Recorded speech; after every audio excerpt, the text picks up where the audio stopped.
What's up, guys? Just trying to figure out what the hell's going on with my sound here. Sounds like we've got some reverbs. Unfreaking sad. Okay, stand by. Let me try to get this quashed real quick.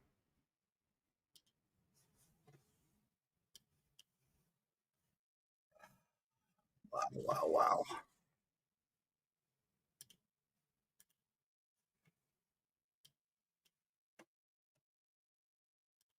All right, how's that?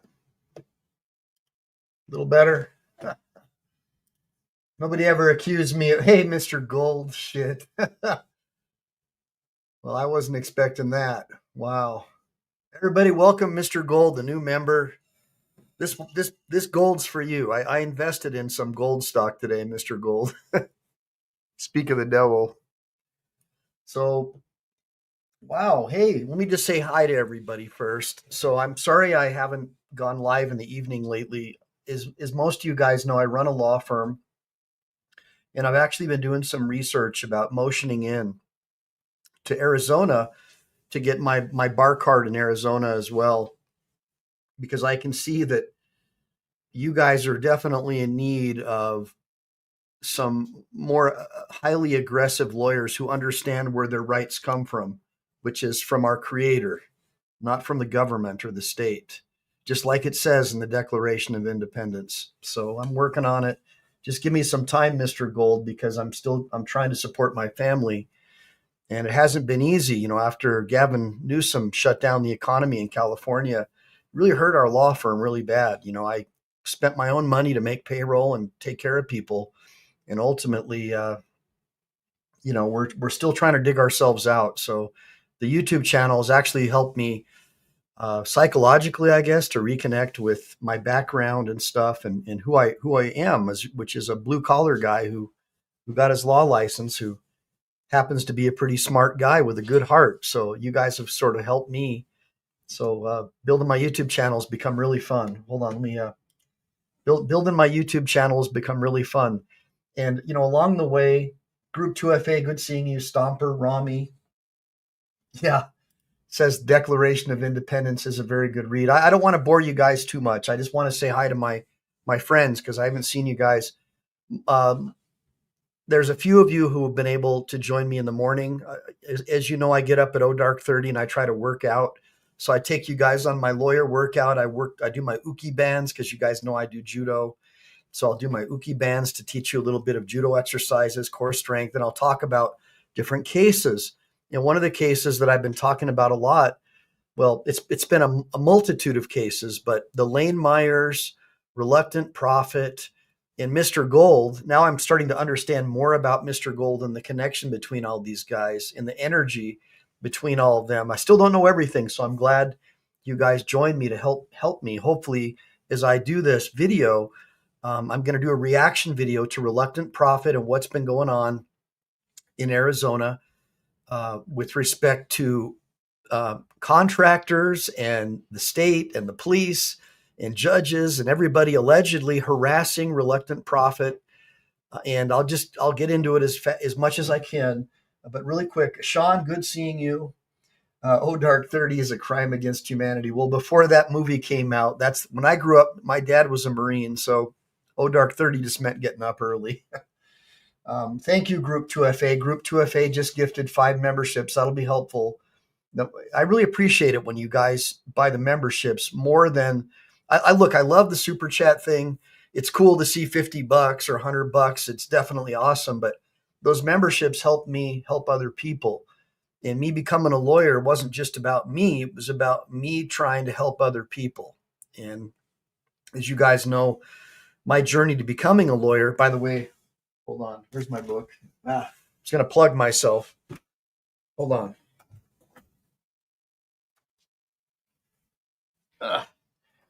All right.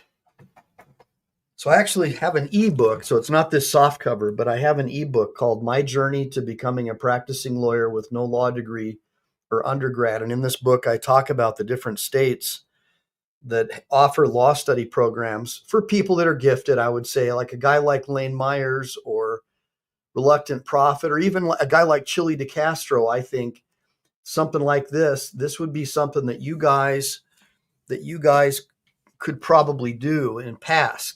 You know, it's not for everyone, but in my book I talk about how I did it, and you can do it too.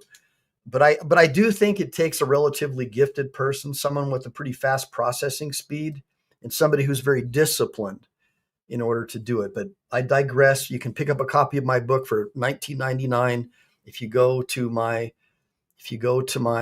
YouTube homepage and click on the description thing. The PayPal link is there.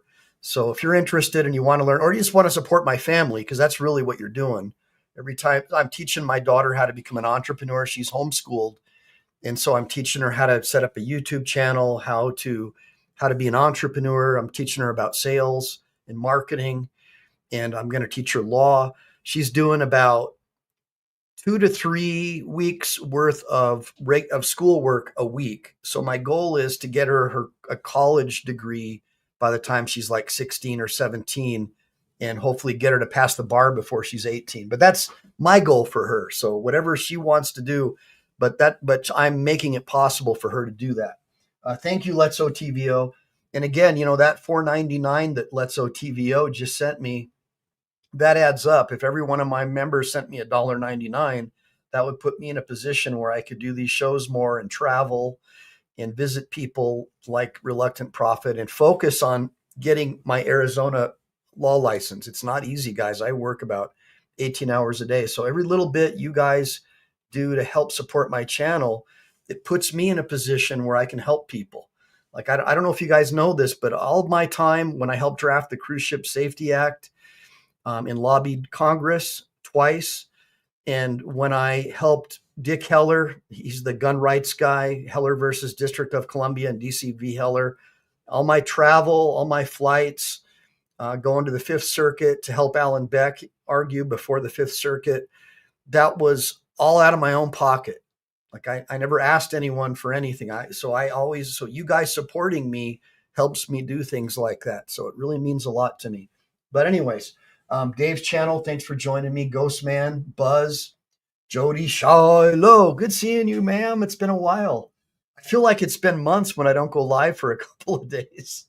Hey, B. Taylor, what's going on, man? Rami, good seeing you, brother. Right on, dude. And Let's OTVO says, don't try WAD on my trespass. ABQ. Yeah. And then Group 2FA is also a new YouTube member. That's awesome. And let me see. Just want to thank everybody before we go live. I'm going to do a lawyer reaction video tonight about what happened with Reluctant Prophet in his life today. Mr. Gold, also thank you, Mr. Gold, because this show is really about, to a large degree, about Mr. Gold. And when I first heard about Lane Myers, I had no idea who Mr. Gold was. I had no idea who Reluctant Prophet was. But when I saw when I saw Lane arguing, I was like, man, this guy's brash. He's totally out of control, probably a narcissist, wild man. And then I started getting into it more and like watching what these guys were doing. I was like, dude, these guys are legit, man. Like, I totally everything. Oh, hey, Samara Pacheco. Good seeing you, my friend from Venezuela. See how she's got her sad face? That's because she's stuck in a Marxist communist country, which is exactly what we don't want here, guys. So make sure we seal up that border and start vetting people. Otherwise, one of these people who Sleepy Joe let into our country is going to end up attacking our infrastructure, and then we know that the government's immediately going to pass a law to restrict your and my freedom. So don't forget about that. That's their goal, the bureaucracy. They just want to grow their bureaucracy. They don't care about the Bill of Rights or the Declaration of Independence. All they care about is themselves. The bureaucrats, their government tax-funded pensions. Give me a bunch of ones if you agree. Now, so really quick, often in life, not very often in life do you run across people as a lawyer or just as a man like myself who's a legal historian and somebody who believes strongly in natural law, which meaning that our rights come from a creator and not from the state, and that we all have unalienable rights that we were born with, and those rights include things like the right of self-defense, the right of happiness, the right to pursue property, the right not to have your wealth confiscated to support someone else, the right not to be called a racist just because you want to support your family and not have all your money stolen from you to support other people, that kind of thing. So those are all those things that I support. Ghost Man, Americano Mero, love you, man. Beer Break One, love it, man. What a cool name. So tonight, look, I know this isn't going to be a show that probably gets me like a million views because most of you guys that watch my show like to watch cop watch videos. But, again, sometimes you run across once in a lifetime, like a guy like Chili over at Delete Laws, who, has made a real difference, in the legal community. I mean, he beat that case in Nevada. He's helped fund other cases of other people who have been falsely arrested. And then I ran across Lane Myers and Reluctant Prophet, who do a similar thing. Lane's one of these guys with a processing speed of a Cray computer, where he can just go through Westlaw and dissect case law. And then you got guys like Reluctant Prophet, the guy who has the demeanor of a well-seasoned attorney, someone who's articulate and who is able to not lose his temper and keep it under control. And when you're able to do that, especially as a non-attorney, it takes away about 99% of the firepower of the police and the administrative state. Because if a jury sees you as being a reasonable person, you're far less likely to have an unfavorable ruling. In fact, I can tell you this, as a lawyer, I make my money from the clients I don't represent.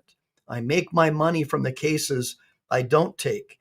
If you have some client who wants to boss you around and tell you how to run your case, don't take that case because they don't know what they're doing anyways. You hire me because I know more than you. I've got over 20 years experience.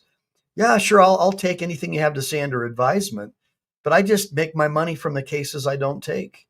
I'm not going to deal with some psycho client who's going to try to boss me around and tell me what to do.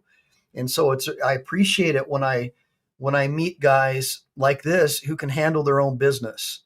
And I represented myself pro se in many, many, many cases that I can't even count, mainly traffic tickets and stuff when I was doing the sovereign citizen thing back in the 80s and 90s. But I won a lot of cases, guys. And then ultimately, I became an attorney after being attacked by a West Covina cop over a parking ticket and suing him and winning and then beating that false resisting arrest charge. So I don't want to get into too much, but I wanted to lay a foundation. I wanted to lay a foundation about a little bit about my background and a little bit about Reluctant Prophet, Mr. Gold, and Lane Myers. So this next video, what we're going to do is I caught just part of it, like towards the end, where it looks like, so let me lay a foundation, and then hopefully there's somebody here like Mr. Gold in the sidebar who can help me with anything that I'm missing. But apparently there's this guy, I guess, named Mr. Gold. I think the government is trying to force him to sell his land, right? And so I guess these contractors or developers, allegedly somebody is making it possible to harass him to the point where he's losing his mind and flying drones over his house, allegedly police drones spying on him, surveilling him without a warrant under the Fourth Amendment. And then we see a similar thing happening with Reluctant Prophet, where they're building all this massive new site of new homes, right? New construction, where these like New York City and, Colorado contractors are out building homes. And of course, Reluctant Prophet lived out in the middle of nowhere. Unfortunately, he lives on land, I guess, where a developer was able to get it subdivided and get it licensed. And of course, we know if you can pay off a government employee, right, whether it be by campaign donations or otherwise, most of them don't take their oath of office seriously. So he hasn't been getting a lot of help when his property is getting trash from the construction site all over it, having the water from all the work they're doing redirected onto his land, destroying his property. And so he asked them nicely to stop doing what they were doing, then ultimately put this big billboard up, giving them the finger about what they were doing. And then, of course, we know Lane Myers has been trying to help these guys, and he's been getting falsely imprisoned by a judge, and all this stuff has been going on. So I don't want to get too far into everything, but just so you guys know what's going on. So here's what Mr. Gold says.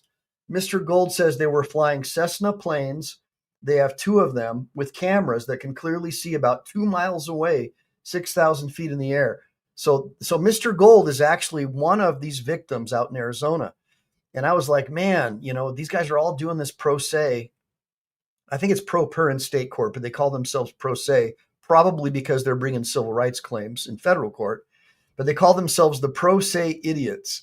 And they're not doing that in a derogatory, with a derogatory meaning about themselves. I think they're doing it to show that the government's patronizing them and treating them like they're idiots. And they just keep winning their cases. And I think a lot of it has to do with the fact that they're at night. They're doing it at night, he says. Wow.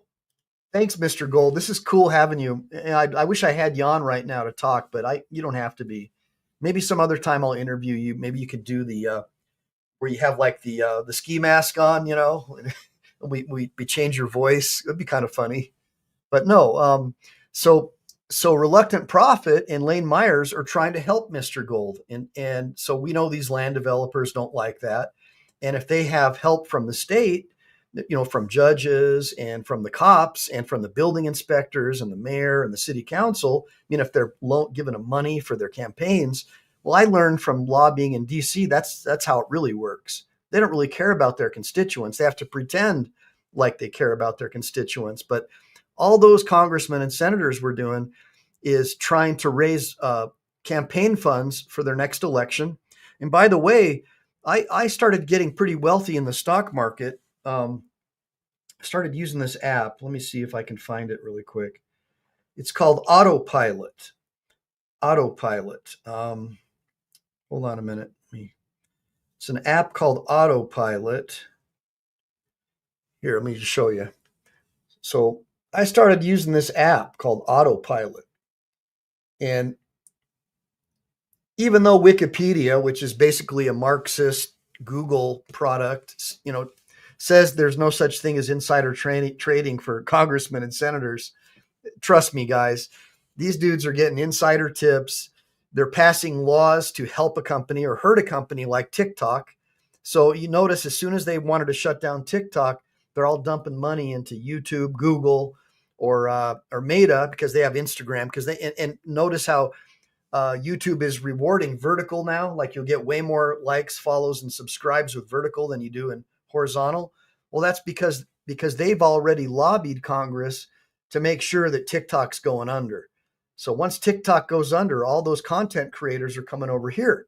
So I'm just trying to show you how it really works, okay? Because I've seen it with my own eyes. So these guys, these congressmen and senators, all they want to do is get money. So this app, by the way, here's Pelosi, right?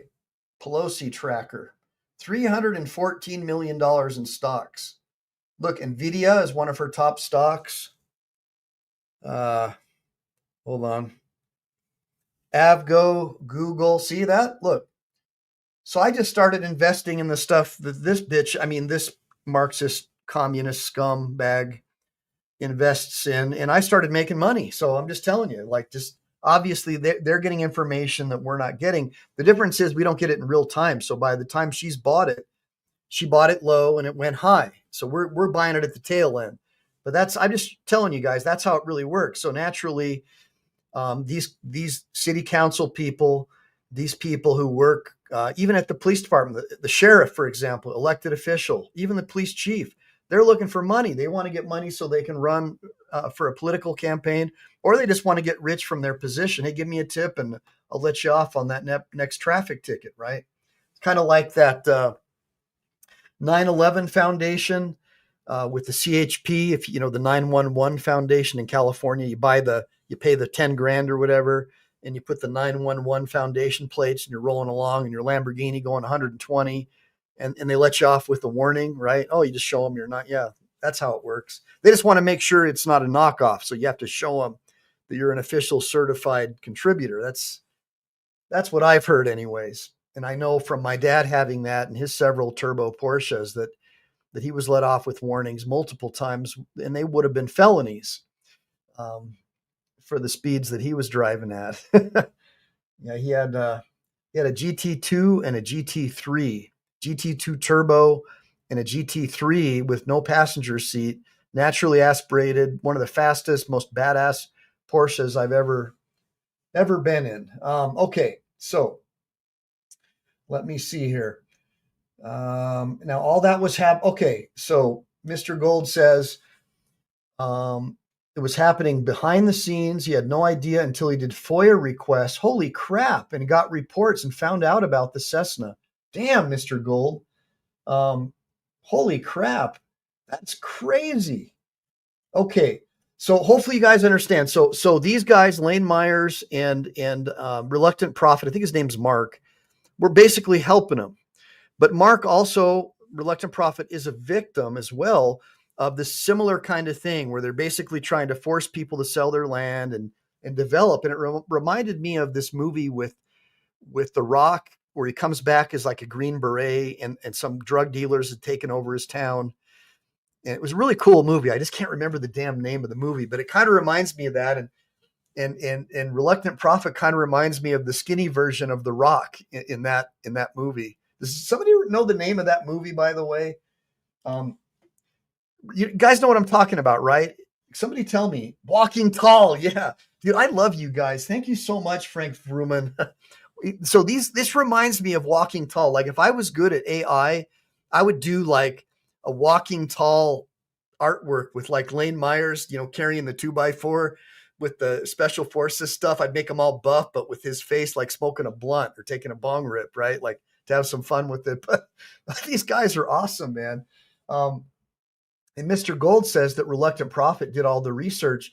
2 attorneys that he hired before didn't do anything. Well, that doesn't surprise me, dude. I mean, look, most lawyers that I know are all they care about is making money. Not all of them. I do have a few lawyers, like my friend Alan Beck. He's a pro Second Amendment guy. That's why he works for my firm. But I'm a Marine. I'm a Marine first, and I love my country. And yeah, I need money to support my family. And I gave up on the concept of trying to be wealthy. If I can just make sure I leave them with something, I'm good, man. I just want to make sure my wife and kids are taken care of. So forgive me that I haven't already become a lawyer in Arizona, because I'd be helping you guys more. I just don't have the fundage right now to do it. But I'm helping you as much as I can with the assets that I have at my disposal, which is doing these hangouts and trying to share what I know.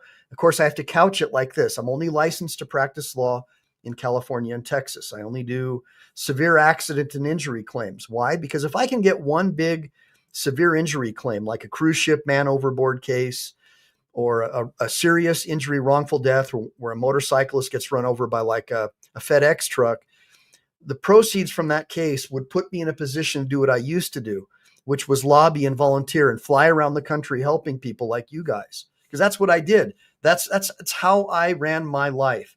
I was going to New Orleans to meet with Dick Heller to help Alan Beck with the machine gun case involving this Marine.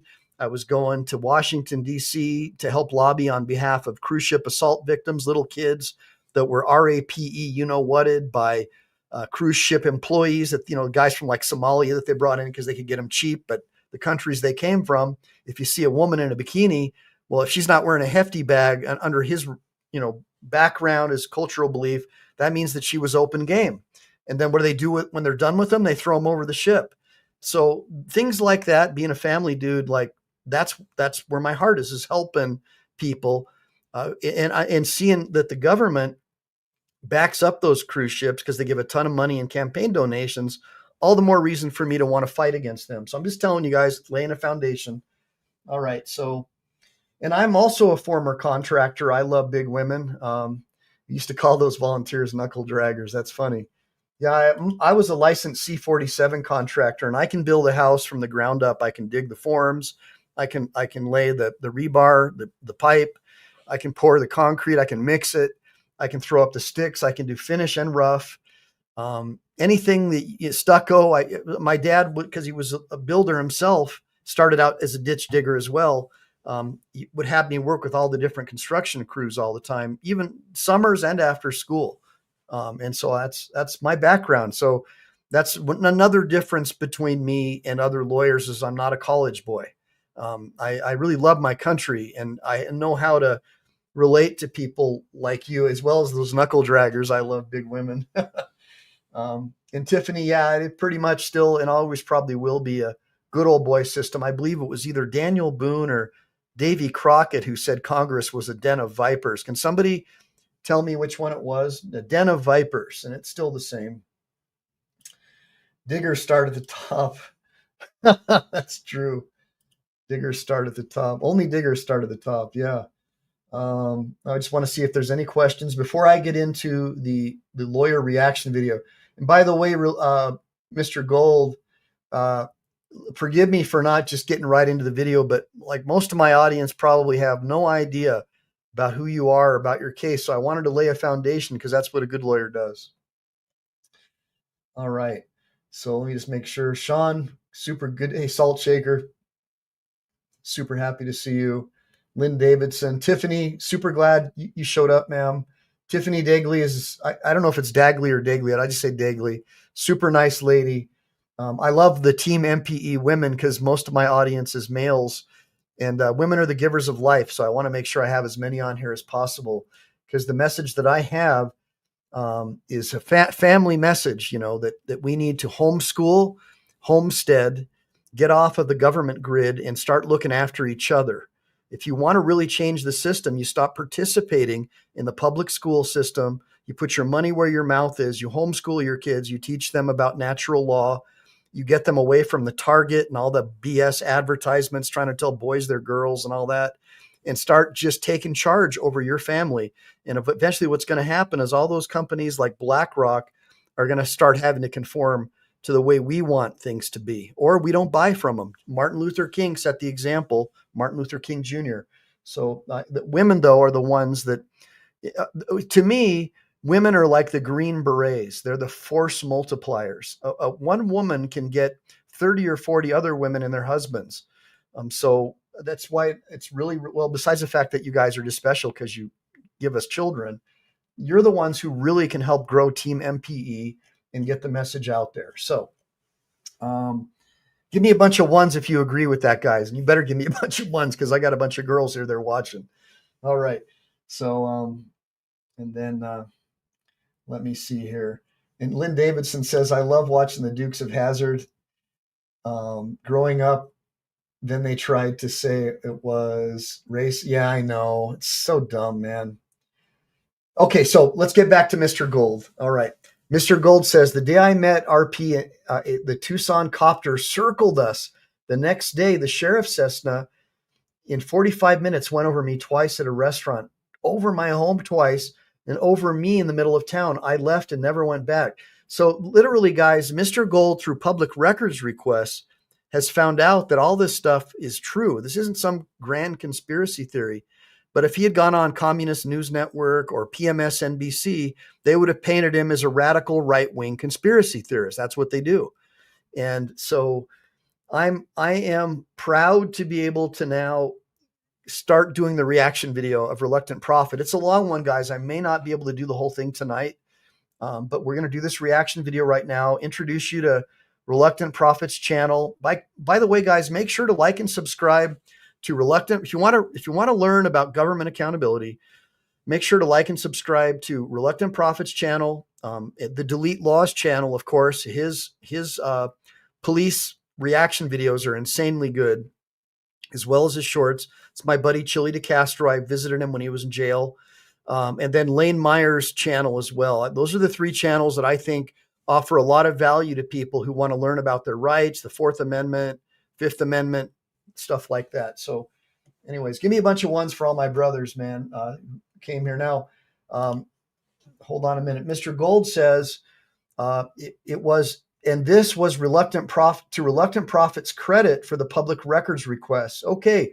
right on. Okay, so Mr. Gold, there's another guy who's really good at public records requests, my buddy BZ Watchdog, and he's also an inactive Marine, and my brother, and he got falsely arrested recently. So I would check out his channel too, BZ Watchdog. He's trying to raise some money as well to help him with his legal defense in a false arrest that he has.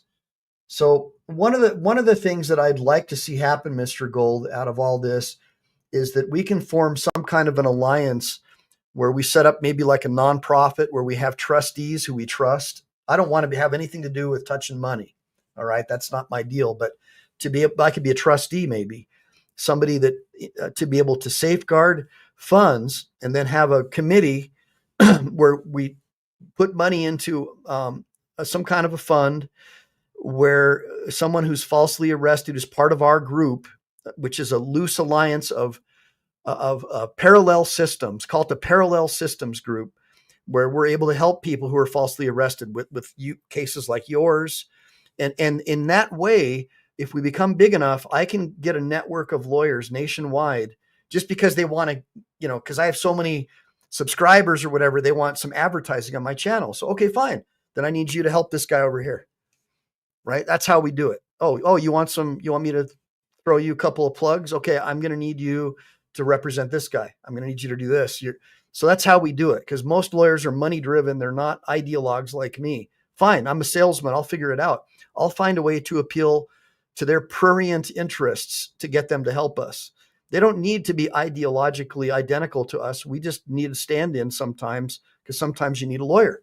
So that was just an idea that I have. Give me a bunch of ones if you guys like that idea. Give me a bunch of twos if you think it's a bad idea, because I don't want to put a bunch of time into it if you guys don't think it's going to be viable. All right. Now, the lady tech says she's got a private banker that can help set up a trust. Well, that's cool. I mean, look, I've got a bunch of Marine buddies of mine who are paralegals who would do a trust or wills for us without charging us. I just need to know that I have the backing of Team MPE and guys like Reluctant Prophet and Mr. Gold, because I'm not going to do it unless I think, and I want to find a way to do it to where it doesn't look like, people are just trying to get money out of it. It's got to be legit, like an insurance policy. It's got almost like an insurance company for patriots, where none of us can access the money unless it's by committee vote. I don't want to be in a position where it looks like I have some charity fundraiser where I'm taking the money. F that. That's not the goal. The goal is to really legitimately help people. And by doing that, other lawyers and other people are going to be like, thanks, Tiffany. Well, they're going to want to be part of it. Because they're going to know, number one, there's potential money for them. And number two, they're going to see all the exposure they could get by going on Reluctant Prophet's channel, or going on Lane Meyer's channel, or going on Delete Laws, or going on mine. Even though I've only got like 20,000 subscribers, guys, I got that in less than 6 months. So if I'm pulling in 20,000 subscribers every 6 months, once I'm up to like 100,000 or more subscribers, I'm going to have other lawyers begging me, to get a plug, because that's what they want. They want more business, right? So that's how you do it. By the way, but before we start this video, don't call me if you need help with criminal defense or civil rights cases. I do car accidents, guys. I do car and truck accidents.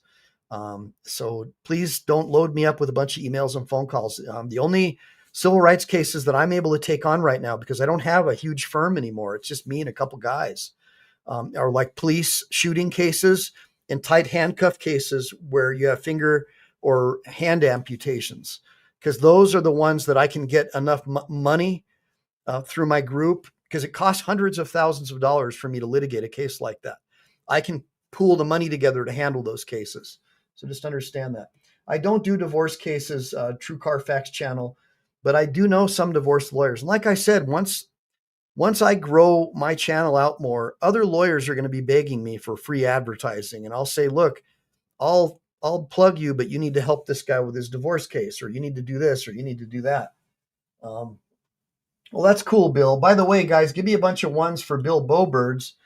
Bill is one of the main supporters of Team MPE, and he's purchased, I think, at least 50 memberships for other people so they could go on my back channel and stuff like that. Okay, so Mr. Gold, without further ado, let's get into your case. I want to make sure I didn't miss any valuable comments from you. Okay, so he said, okay, so we understand that a Tucson helicopter circled him at a restaurant. So that's Mr. Gold. So that's really what this case is about, is Mr. Gold. So let's get into it now. Let me make sure that I have this fully opened, full screen. Okay, I don't want to get copyrighted or whatever. Hold on. Okay, that's Reluctant Prophet. Hopefully you can hear him. I don't hear him yet. Okay, do you guys hear him?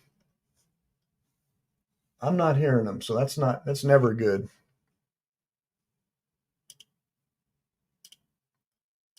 Okay, give me a second, guys. I'm having an issue with comms on the Mr. Gold video. It looks like I've got comms there. So give me 1 second, guys, on the Mr. Gold. It could just be that is a crappy one, a crappy up. So give me 1 second. Just bear with me. Bear with me. All right. Sorry about this. Sometimes this happens, guys, where it just won't give me sound and I got to go back.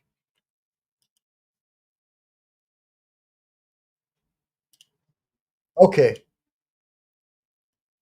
It looks like he didn't have any comms for the first couple minutes. Oh, poor guy. Oh, dude. Looks like your comms start around 3:24. Okay, stand by, guys. Stand by. Around 3. All right.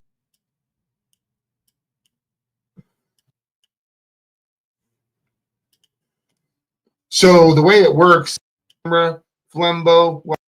All right. All right. Sorry about that, guys. He just didn't have any comms. Give me 1 second. All right, here we go. Welcome in.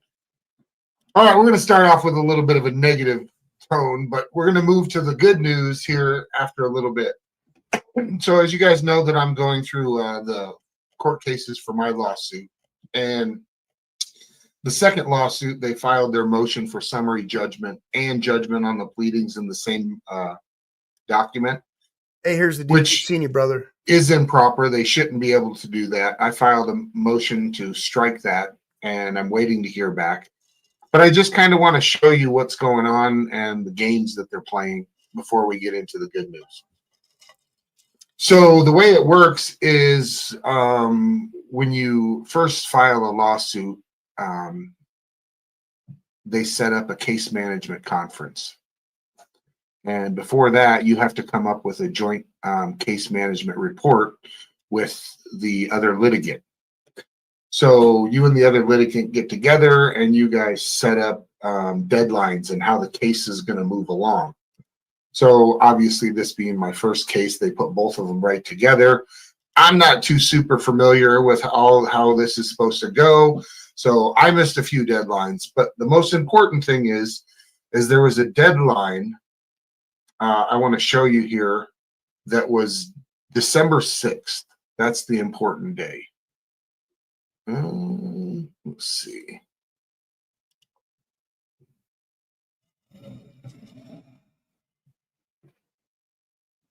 So, and on December 6th was the deadline for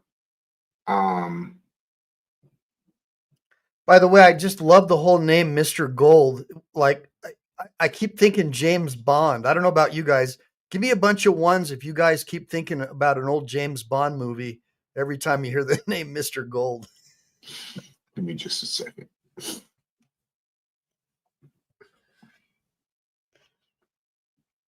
Dispositive motions.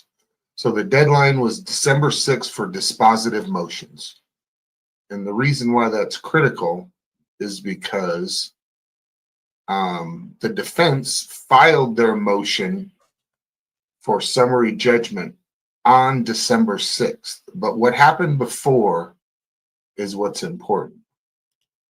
All right. Okay, just so you guys know, a motion for summary judgment is a motion where the defense typically tries to file a motion to summarily adjudicate your case, basically have a trial on the pleadings. And they'll produce evidence and things like that. It's much more powerful than, say, a demur, because a demur is more like, what? You don't have a case. Whereas a motion for summary judgment is where they try to get the court to summarily adjudicate the case. So you'll provide evidence, you'll provide declarations under penalty of perjury that show that even if everything that the plaintiff has said is true, he still doesn't have a case because of X, Y, and Z. just so you guys know. And then his job, that's why I'm so pissed that I'm not a licensed attorney in Arizona, because I don't know all the procedures and rules for Arizona, but I would imagine it's like a 12B6 in federal court. Um, he would have to do objections to their evidence. He could object, like do a declaration. Objection one, the declaration of police officer so-and-so lacks foundation because of this. It's argumentative because of this, right? So you do your objections to evidence. You object to everything. You object to all their evidence. The report provided by the police report lacks a foundation because it's hearsay. It's not been verified as a business record, for example. And so you destroy their case, their summary judgment motion on the pleadings. And then the court will then make a ruling that that lawsuit does not have the ability to move forward. I'm sorry, strike that their defense lacks enough to win the case summarily, right? So now it has to go forward into what's called litigation.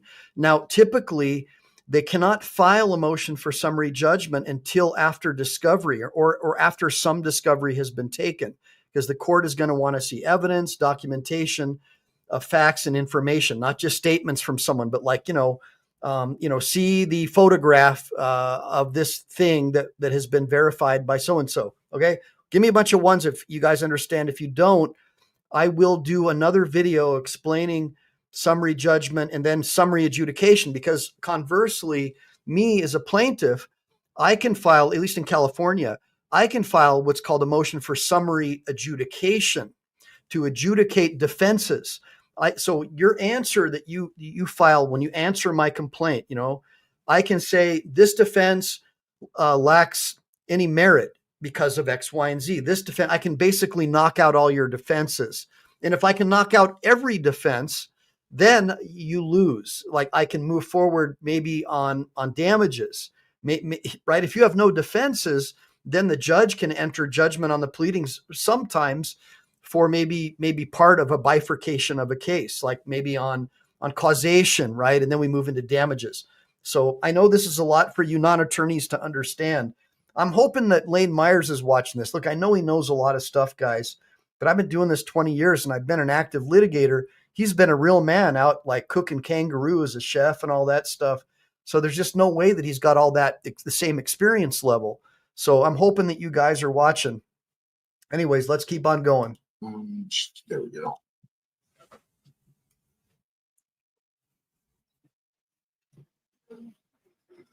All right. Come on. Love his hat, by the way. Is that cool or what? That's Reluctant Prophet, by the way. All right. All right. You guys, all right, let me show you the document here. Crofty, thanks for coming in. Always thanks for the help. Appreciate it, everybody. Put everybody's links in the chat so they can get some more subscribers.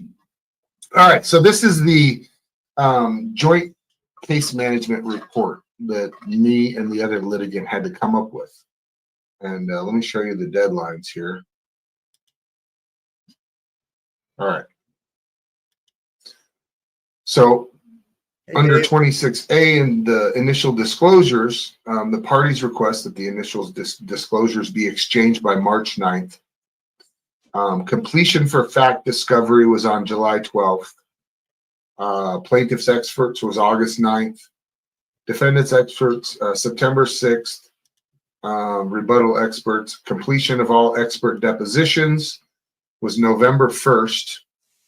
And then completion of all good faith settlement talks was October 4th. And filing dispositive motions was December 6th, 2024. So what that means is dispositive motions. In other words, motions that could dispose of something, right? To dispose of an issue, they call it dispositive. But I think Reluctant Prophet's doing a great job, by the way. Look, I got to tell you something, guys. I wouldn't be covering this if I didn't think that this was a really good dude. I mean, he really is. I mean, I'm a good judge of character. God gave me the gift of discernment, and I'm very impressed with this. I want all you guys to please go and like and subscribe to his channel, and give him a super chat or something. Look, he's spending his own time and money and putting his life on the line. I mean, getting arrested and stuff because he's trying to help people. So anybody who wants to, at the very minimum, help him support his channel by subscribing. Okay, do that for me. Oh my God, thanks, Bill. So guys, again, this is what I'm talking about. This is my buddy Bill. Hold on a minute. Let me share it with you. So Bill understands what I'm trying to do. Like, YouTube isn't a place where you go to try to make money, in my opinion. YouTube is a place where you go to build your own personal brand and discuss who you are as a person, in my opinion, at least as a lawyer. And so what Bill is doing is helping me get the word out, because I have a lot of private videos in the back channel. And once I get enough paid members, I'm gonna start doing private shows where I really get into some serious teaching. Because like a lot of the stuff that I do, if I was to share it like on a live stream, I'd get like 30 views, right? It's not worth my time, you know. Um, but if I had a couple of hundred paid subscribers, I would start doing private shows in the back where we could go into how to dispose of a summary judgment motion, right? How to do this, how to do that, how to become a lawyer in Arizona by motion if you've got enough time and grade. How you do that. So thank you, Bill. Thank you so much. I really, really appreciate you. Big time, brother, supporting Team MPE. And MPE means Michael Paul Eline. My dad's name was Paul. So Michael Paul Eline. And my dad died from Agent Orange from Vietnam. He was a Marine. I was a Marine because of him. And so Team MPE. And he was Paul Michael, and I'm Michael Paul. So Team MPE in honor of me and my dad. I appreciate it, Bill. Let's get back into the video.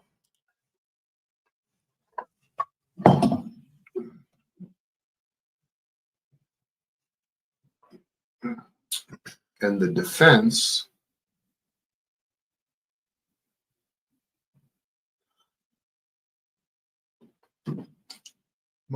filed a motion for leave of court to allow non-electronic filing of video exhibit in support of defendant's motion for summary judgment. Okay. Rebecca O'Brien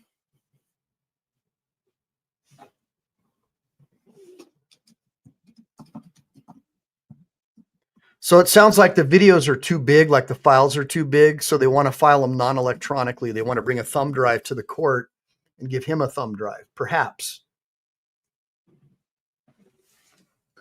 Give me a bunch. So Rebecca O'Brien here on December 4th filed the motion to include electronic evidence, and her deadline for filing this motion for summary judgment was on December 6th.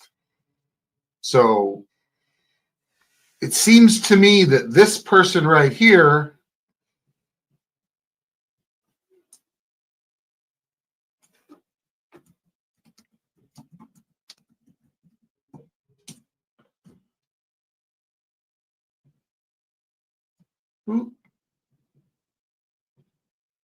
and this person right here seem to have some colluding going on, because when a litigant files a motion,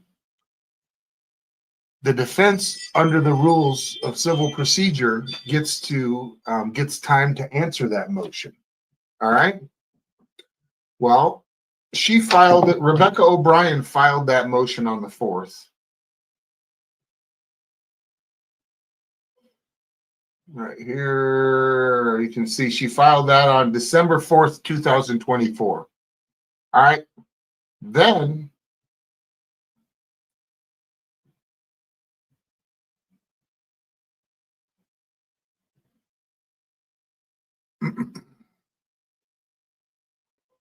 I should have named these. I'm sorry. I didn't name them. So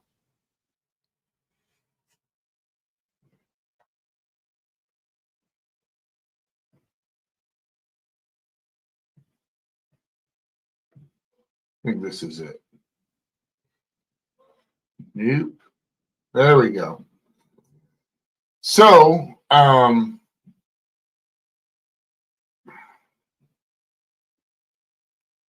unbelievable. Might still be over here. Hang on. Still not bad for a non-attorney. All right, there you go. I got it. All right. By the way, even on the big So, screen, and then on the 4th, Rebecca O'Brien. so I know a lot of you guys are unable to read the pleadings. You can't read them on the widescreen either, okay? They're all blurred out. So that's why I'm trying to help you guys like narrate. I'm trying to narrate this a little bit. But basically, these are requests to file things, video evidence, non-electronically. So nowadays, you file stuff electronically through the internet, but sometimes the files are too damn big. And so it looks like and look, I haven't seen all the pleadings, but this is the proposed order allowing non-electronic filing of a video exhibit. And it sounds like he's saying that the judge that granted this order may have a pre-existing relationship with the attorney. Now, whether or not that relationship has the appearance of impropriety, well, I haven't seen this part of his show yet. Let's just see. Because the way it works is if the relationship has the appearance of impropriety, the judge is supposed to sua sponte, in other words, on their own motion, recuse themselves. In other words, like fire themselves from the case. Give me a bunch of ones if you guys understand that. All right, let's go. Filed this proposed order for the judge. Now, keep in mind, I'm supposed to have, I believe, 10 days to be able to answer this motion. Well, or object. I'm not sure how it is in Arizona, but typically you could object or file a reply. But it also, if there's no harm in it may right not be an here issue. on the 5th of December, Judge Angela Martinez, pending before the court is the defendant's motion for leave of court to allow non-electronic filing of a video. So what should have properly happened was either the judge should have given me time, and under the rules, I would have took it upon myself after being served of the document to go ahead and file an answer to the defendant's motion. Okay, just so you guys know, in California or Texas, you would file a reply, right? Or opposition. You would file an opposition in reply or an objection, right? Depending on the nature of the motion. However, something like this where you already have a motion for summary judgment in play, the judge may have the power to grant it sua sponte in the interest of judicial economy. But if the judge granted this motion without proper substantive authority as a judge, he could file what's called a writ of prohibition or a writ of mandate, typically. Or he could object. He could file written objections and preserve it on appeal. But the problem would be then whether or not it substantially hindered his case, allowing a non-electronic copy to be filed. So my guess is probably it wouldn't, and the cost of an appeal or a writ would far exceed any potential relief. But it could show a pattern in practice of the judge being having the appearance of not being impartial. So that's where I would go with this. If I was his lawyer and I was looking at the record on appeal, whether or not this judge should have recused herself. And then, of course, it's something that he could definitely address with the Commission on Judicial Performance, if it was California anyways, to show that this judge is acting in collusion and against and in violation of her ethical duties or oath. All right, let's keep going. Hopefully, give me a bunch of ones if you guys understand what I just said. If I'm talking too much like a lawyer, forgive me. It took me 20 years to not have every other word out of my mouth be a cuss word like I'm on a job site. So it took me a long time. That way I could argue why the evidence shouldn't be included. But they didn't give me that opportunity. And it sure is awfully suspect that Rebecca O'Brien's deadline is December 6th to file it. Now, he did bring something up. If this evidence had not been originally argued or included in the original motion. And I'm sure Reluctant Prophet will correct me, because I see where he's going with this. If this was a request to later receive evidence, then yes, that could substantively harm him in his case. So yes, if that's the case, where they brought this motion and then they just decided later on that they screwed up and they want to bring something in, well, no, now he has the right to argue that it prejudices his case. So in that case, I would argue that no, Your Honor, you had no justification. And in that case, I would have been, I don't know, Mr. Gold, maybe you can help me out if you know. In that case, absolutely, I believe that he would have been justified in the court reversing herself sua sponte, or filing probably a writ of prohibition to prohibit the judge from allowing that to be entered into evidence because it's prejudiced his case, just by virtue of the fact that substantively it was brought in later. So they're basically playing whack-a-mole trying to save a defective motion. Hopefully you guys understand. I don't know about exculpatory, Shane, because exculpatory would be more like in a criminal case where you're trying to get the prosecutor to turn over evidence they have that shows you're innocent, right?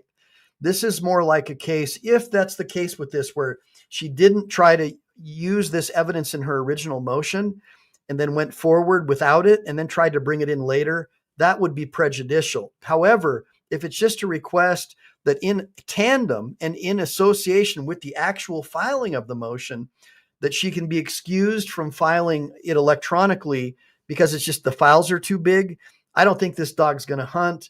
And I think that the court probably could grant it anyways, even without an actual motion on her own motion, because it's in the interest of judicial economy to not try to force either party, right? Because if she's giving him permission to also file videos electronically, not just the other side, it would seem like it could actually act in the effective administration of justice. It would be in favor of the effective administration of justice and not waste time. And of course, the black-robed, what do they call them? The black-robed taskmasters, right? That's what a lot of people call them. They want things to be efficient, right? Because they want it to be fast. Because who knows? They probably have to go golf and have some martinis afterwards. I'm just kidding, Your Honor. I'm joking. I'm joking. This. Let's go. She files the motion for leave to allow electronic evidence on the 4th. Angela Martinez promptly the next day grants that motion and puts out this order. And the order says, pending before the court's defendant's motion for leave of court to allow non-electronic filing of video exhibit in support of defendant's motion for summary judgment, having considered the motion, didn't consider my answer, didn't give me an opportunity to answer.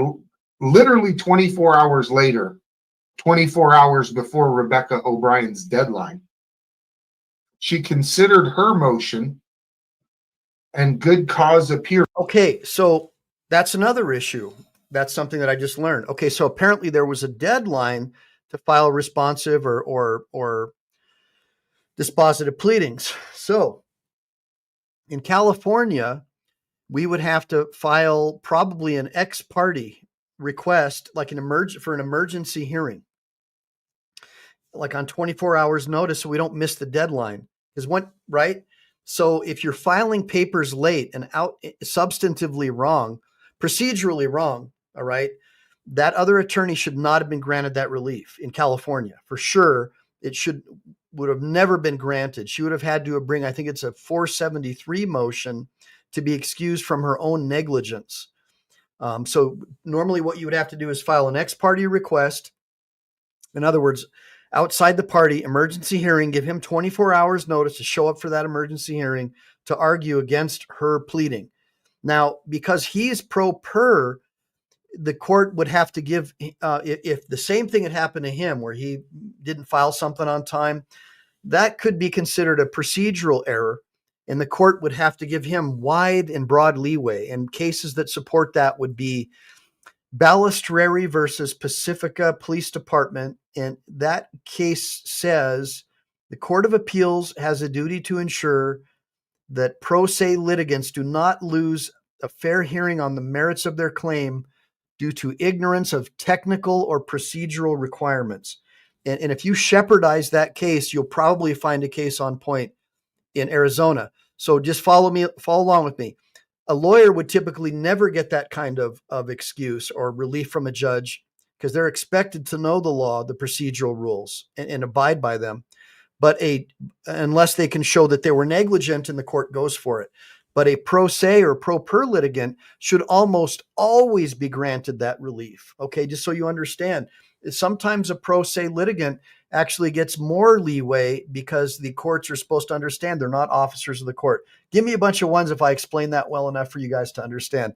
Again, I think his video is like 2 hours, guys, so I may have to do a part 2 on this bad chicken because I really want to explain to you what's going on for all you people who want to like handle your own cases and just want to understand like the Herculean task that Reluctant Prophet, Lane Myers, and other pro se, pro per litigants face when they go out there and try to take back their rights. It's not easy. Let's go. Hearing, it is ordered that the defendant's motion is granted. The court will permit the non-electronic filing of the video recording dated this 5th day of December.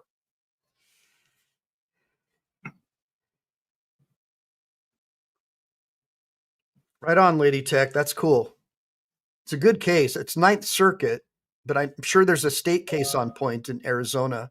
You have to. Then on the 6th, Rebecca O'Brien sends me a notice of filing video exhibit in the defendant's statement of facts in support of their motion for summary judgment and motion for judgment on the pleadings, which are 2 separate mechanisms that shouldn't be in the same document. And I filed a motion to strike. We can take a look at it in a second. So this is federal court, it looks like. Just noticed that just now. United States District Court.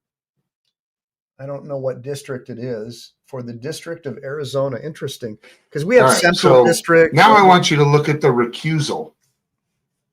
So because all this was happening at a rapid fire pace, I decided that I better, knowing what was going on with Lane Myers, knowing what was going on with his wife, I figured to myself, after seeing this, it was not going in my favor in any way in any of the 3 cases.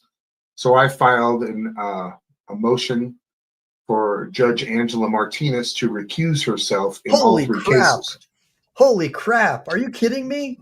Not only did I crap. file that motion, dude, I also requested I requested that any of the decisions or orders that she had put out be rescinded or struck from the record, and that we could start over from before she even got on the case. Well, you're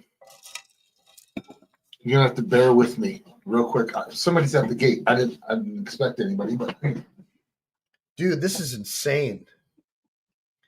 The court granted his request for the judge to fire herself. Now, in California state court, there's 2 ways you can do it. You can file a 170.6, and that's automatic. The judge, you can fire a judge, right? But after that, you're forced to file what's called the 170.1, and those are almost impossible to get granted. And yes, guys, I used to have like total recall of case law, statute, and code. As I've gotten older and gotten in a lot more fist fights, my brain's not quite where it was. I'm kind of a little loopy, but the 170.1, as I recall, has to do with the court on their own motion recusing themselves if you can show that they have like a physical or mental incapacity. And then another judge would also have to look at that, and the Commission on Judicial Performance would. But I don't want to interrupt him. This is amazing. Go ahead, Reluctant Prophet. We're here for you. Uh-oh. Looks like he went on mute again. Somebody give him some 5x5s. We got to help out. Guys, we have to help Reluctant Prophet with his comms. Because I don't even think he knows people can't hear him sometimes. Come on, brother. Well, I'll try to pretend like what he's saying. So what it says here is that, well, the judge reiterates in her order that the First Amendment complaint alleges that the defendant, Pima County Sheriff Department, and all these guys violated plaintiff's rights under the First, Fourth, Sixth, 14th Amendment. The allegations arise from incidents on July 30th, 2021, September 8th, 2021, at 2-4. On July 30th, 2021, defendant Rice Duarte Ponza questioned plaintiff for trespassing on a neighbor's property and subsequently arrested him for failing to identify himself. On September 8th, 2021, plaintiff spoke with defendant Carey at the precinct's internal affairs office about filing a formal complaint, ID at 3, or id at 3. He alleges that defendant Castigar then interrupted and ended his attempts to file a complaint regarding the July 30th incident, id at 3-4. So that's probably what he's trying to tell us right now. And I just told it to you. So, dude, Lynn Davidson, this guy is killing it, man. I just can't believe that he's doing this stuff. And I got to say, I suspect that Lane Myers has something to do with this. I think that, look, I've never seen anybody rip through Westlaw like Lane Myers. Like, if this guy was my law clerk, I'd probably already be retired, because a guy like that, but I'd always have to have cases in litigation in order to afford him, because a guy like that would, like, if Lane was a paralegal, he could be making real money. A guy like me, if I was doing cases like this, I would just be killing it. Like, it'd be all over. That's the hardest thing, is to find good guys who know what they're doing. Most people suck. I'll be honest. Most people suck at this. Okay, so let's keep going. On December 4th, defendant filed a motion for leave to allow non-electronic filing. The motion referred to a video plaintiff on YouTube channel captured an interaction between plaintiff and defendants Carey and Castigar on September 8th, 2021. It did not include either description. By the way, what the hell is going on with his comms? Between plaintiff and defendants Carey and Castigar on September 8, 2021. It did not include any other description on plaintiff's YouTube channel or any links. On December 5th, the court granted the motion allowing defendants to non-electronically file as an exhibit to their motion for summary judgment. This procedural ruling allowed defendants to file an exhibit to their motion through a non-electronic means. The court's order did not comment or not substantively determine the admissibility of the video. Interesting. So whether or not it was admissible, and that's kind of what I was touching on earlier, was this video even admissible based upon the rules of federal rules of procedure, like 12b-6, right? On December 9th, 2024, the plaintiff filed the motion for recusal. Plaintiff asserts that this court's premature ruling allowed defendants to non-electronically file an exhibit and demonstrates bias against plaintiff because he was not permitted an opportunity to oppose the motion. Duh. All right. Notice an opportunity, 14th Amendment, right, guys? Plaintiff further alleges that in granting defendant's motion, the court is now aware of plaintiff's YouTube channel on which plaintiff addresses controversial topics of public interest and engages in public advocacy on issues of government accountability, transparency, and judicial conduct, quote unquote, including interview content of at least one constitutional advocate who has a close relationship with an individual previously employed by this court, aka Lane Myers' wife. All right. Consequently, plaintiff now believes there exists actual perceived bias, an appearance of impropriety, potential undue influence resulting from extrajudicial knowledge of Mr. Kelly's public advocacy online, content, and corrections involving individuals associated with the court. Standard of review, there's a general proposition that in the absence of, well, I can't see all that on the other side, but anyways, it goes into, hopefully he's going to pull it over. I already covered all this. I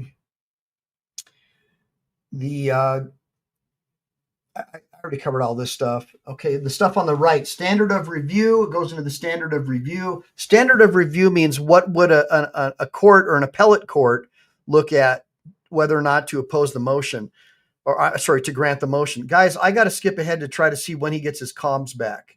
I feel bad for him, man. Gee whiz, no comms. Hey, Here we go. Here we go. We got sound back. Don't worry, I narrated for you. Please don't go back and tell us everything. I already. You got sound now? Yes, hello, we got hello. sound, bro.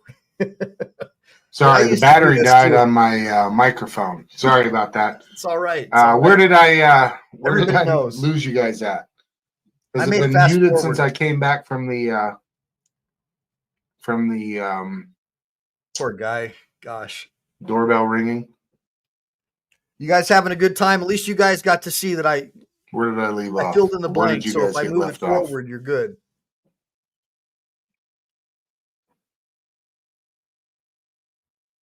That sucks, man. When I went to the gate. Okay. So damn. All right, now we're gonna move it forward, guys. We don't need all that. Pima County Prosecutor's Bottom Office, line is he won the motion. All right. That's all we need to know. which is this woman right here. Here's the prosecutor. It's my opinion that her and this one colluded together, because when you start out with your lawsuit, you go through what is a case management hearing. And before you go to that case management hearing, I believe it's Rule 16C.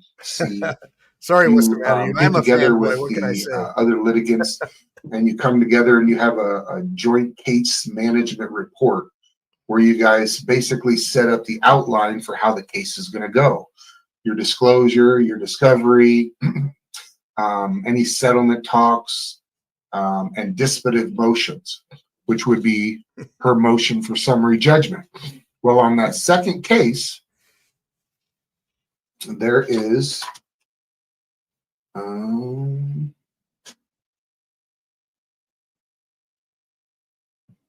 so here's the joint report. And in the joint report, we propose these dates to be the following deadlines. Well, filing dispositive motions is December 6th. What it was. Well, Rebecca O'Brien on December 4th, I got to rename these.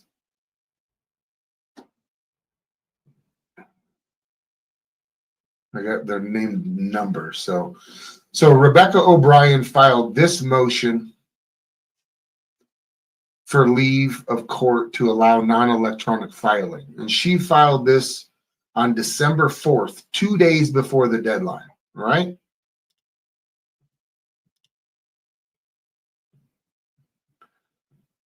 The following day,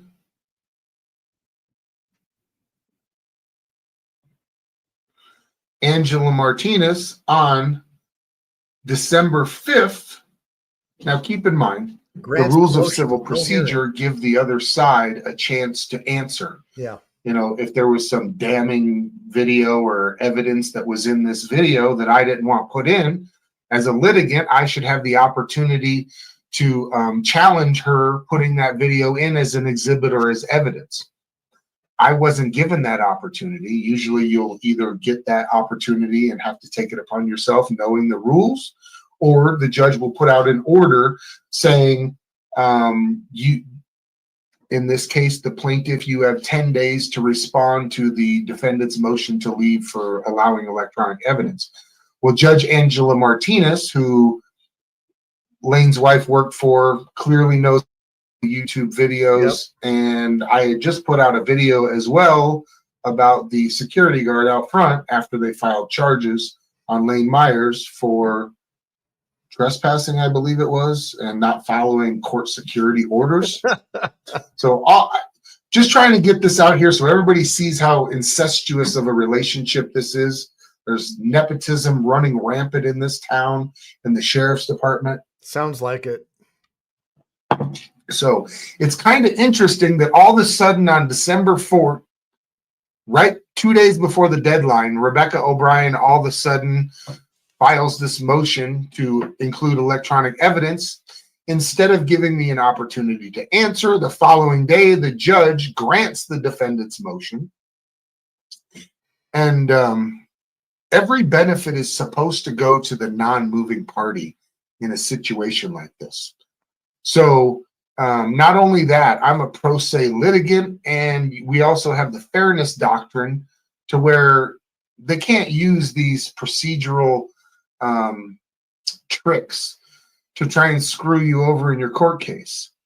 So it would be the judge's obligation to say, Mr. Kelly has a certain amount of time to respond to this motion, or just wait until the time frame is up and then grant it.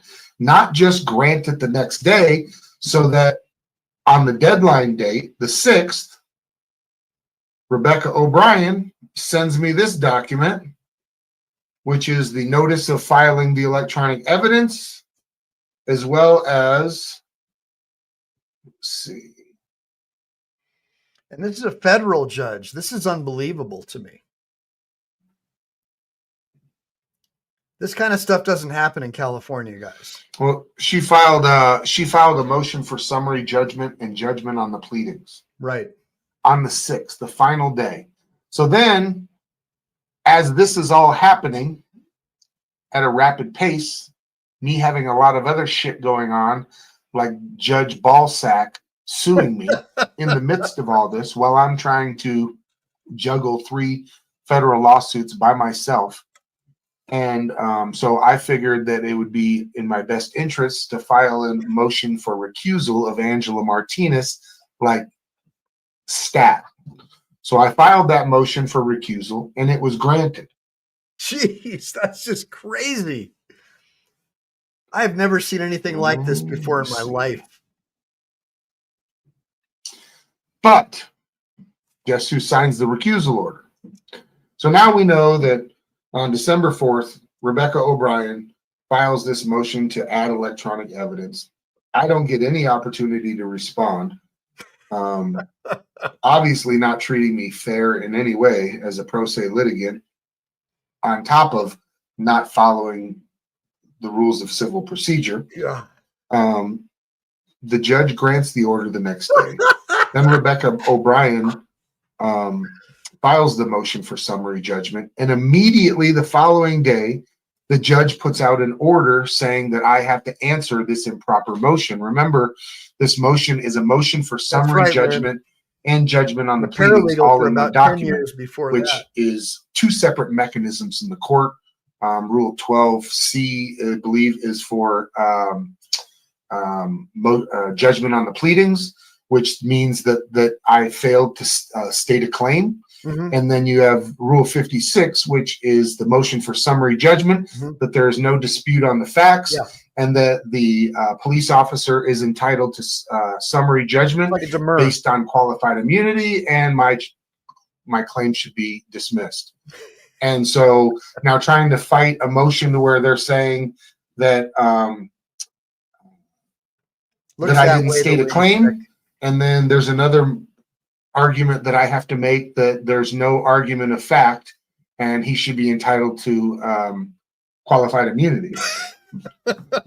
So obviously none of that happened. This is all rapid fire. Within 4 days, they did all of this. By the way, what's the matter? You was accusing me of being a fanboy. I went on one of these shows the other day, and I was kind of goofing around. I donated like $100 to like Good Citizen or whatever.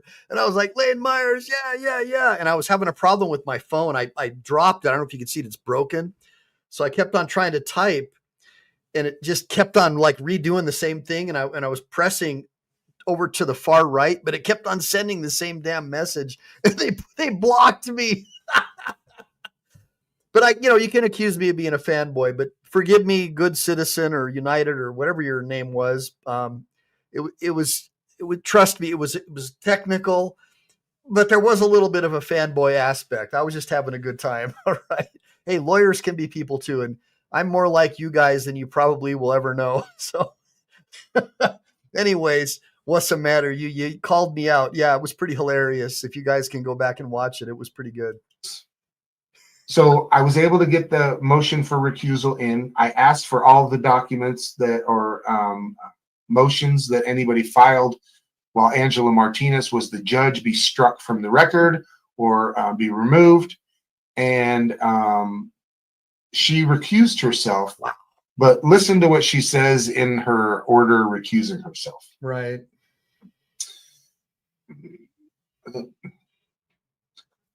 Pending before the court This is is awesome, by plaintiff the Mark way. Kelly's motion for recusal for the reasons discussed below. The court will grant the motion. So they granted the motion for recusal, but they tried to basically, this judge is obviously supposed to be impartial. And the court, I love how they write that in the court. It's almost like they try to absolve themselves of anything without their name on it, except their little stamp at the end. So I guess Angela Martinez wrote this order. And it says the plaintiff's first amended complaint alleges that defendants Pima County Sheriff's deputies Travis J. Rice, murderer, Vincent Duarte, kidnapper, and Jason Ponza, kidnapper, Sergeant Garrick Carey, and Deputy Richard J. Castiger violated plaintiff's rights under the First, Fourth, Sixth, Eighth, and 14th Amendments. The allegations arise from incidents on July 30th, 2021 and September 8th, 2021. Now they're trying to marginalize what happened. As you guys, if you were on the live stream the other day, you can see that it's a way bigger conspiracy than just two incidences. This is about when I went back and instead of filing the complaints on Richard Castiger or on the deputies, I decided that I would file the complaints on Richard Castiger. I filed the complaint. They turned it into a report. I followed up with Platel, Sergeant Platel. He just basically brushed me off. I went back a few months later, followed up with Tiffany Hogate. She drafted a whole brand new complaint and give me 1 second. Drafted a whole new complaint and then exonerated him 2 days later.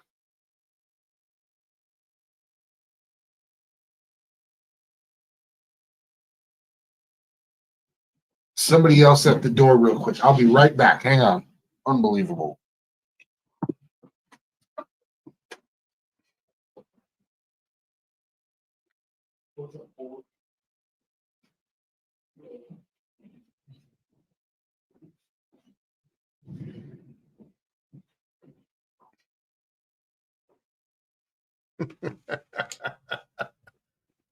So, guys, I'll be honest with you.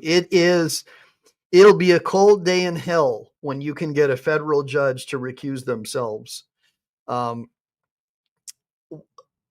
let me tell you something. Reluctant Prophet, he's an example of a good pro per litigant. He's somebody who doesn't lose his mind or act like a psychopath. So he leaves the court staff, and a potential jury with no choice but to abide by the law. That's a problem most pro per litigants make, is they act like lunatics. And so the court already knows in advance that nobody's ever going to listen to this guy, right? So they don't care. So they just blow you out. Allegedly, because I could never say that like is a material statement, but allegedly that's what they might do, according to many experts. So you're right, Lynn Davidson. I'm very impressed with Reluctant Prophet. I think that he would make a terrific lawyer. And again, I've got 2 slots open for someone who wants to study law under me, but they'd have to get licensed in California. But if they were to associate in, with an Arizona attorney, they certainly could form a law firm in Arizona, like I'm trying to do right now in Nevada. If I could find a decent lawyer in Nevada who was a patriot like me, I could take the Eline law firm and set it up in Nevada. And in the interim, I have Life Under the Microscope and my daughter are helping me with the necessary paperwork so I can apply to get into the Arizona. Sorry about that. I don't get too many visitors out here. All right, my bad. I'll get to that in a minute. I'm glad I videotaped. That. We'll play that video in just a little bit too. The whole getting old thing is getting old. I know. Oh, getting old sucks. So back to this order. So this judge writes this order. And obviously there's something fishy about the timeline where she's going ahead. The defense attorney is filing a motion. The judge is granting the motion the next day, filing another motion for summary judgment the next day. And then the following day after that, Angela Martinez grants it. I get the recusal, and here's her answer. We read that. On July 30th, defendants Rice, Duarte, and Panza questions plaintiff for trespassing on a neighbor's property and subsequently arrested him for failing to identify himself. On September 8th, 2021, plaintiff spoke with defendant Carey at the precinct's internal affairs office about filing a formal complaint. He alleges that defendant Castiger interrupted and ended his attempts to file the complaint. See, it's bigger than that. She's trying to make it a little bit less complicated than it really is. So as you guys know, that I went back and instead of filing the complaints on the deputies, I decided to file the complaint on Richard Castiger because he failed to identify and he clearly broke policy. So in my eyes, one, he was going to be a dick to me and he was going to go ahead and put a veiled threat out there. So I'm going to file a complaint on his dumb ass.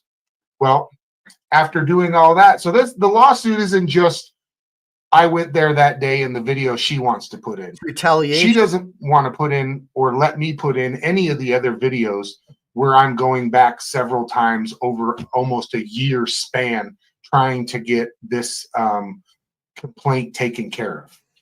This isn't standard operating procedure. I filed a complaint with...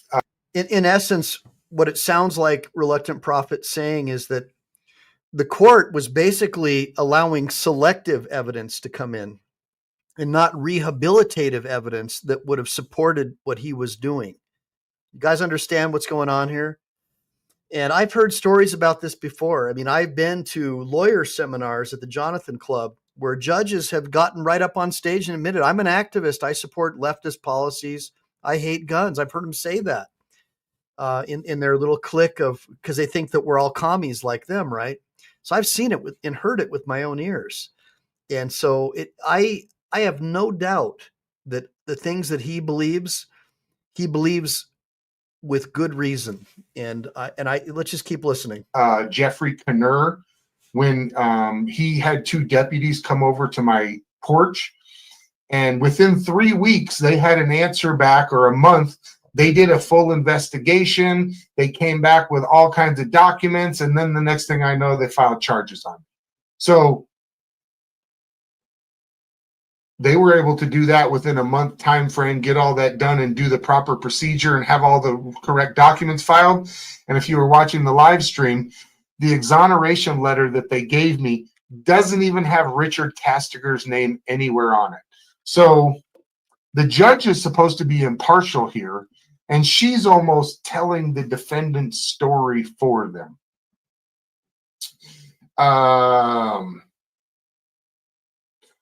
So on December 4th, defendants file a motion for leave of court to allow non-electric filing of a video exhibit in support of defendant's motion for summary judgment. See, she doesn't even put in here that it's a motion for summary judgment and judgment on the pleadings. This judge is clearly not impartial. Well, I actually externed for an appellate justice in California State, and in the judge's defense, I have to say that they have law clerks that do this stuff, and it wouldn't shock me if the law clerk is friends with the lawyer either. It wouldn't shock me for a second if the judge's law clerk is friends with this lawyer. I mean, Arizona is real cliquish. It looks like one of these small towns where a guy like me, with my knowledge, could go in there and absolutely kill it. I'm telling you right now, I'm not bragging, but I am an excellent attorney. And, in California, I'm just, there's there's maybe 30 or 40 really good attorneys like me, but there are other ones that are very politically connected. I think that if I was to get into Arizona, I would probably win all of my cases, most of them on appeal, to the point where I would make such a statement that I could kill it and I could become a reckoning force.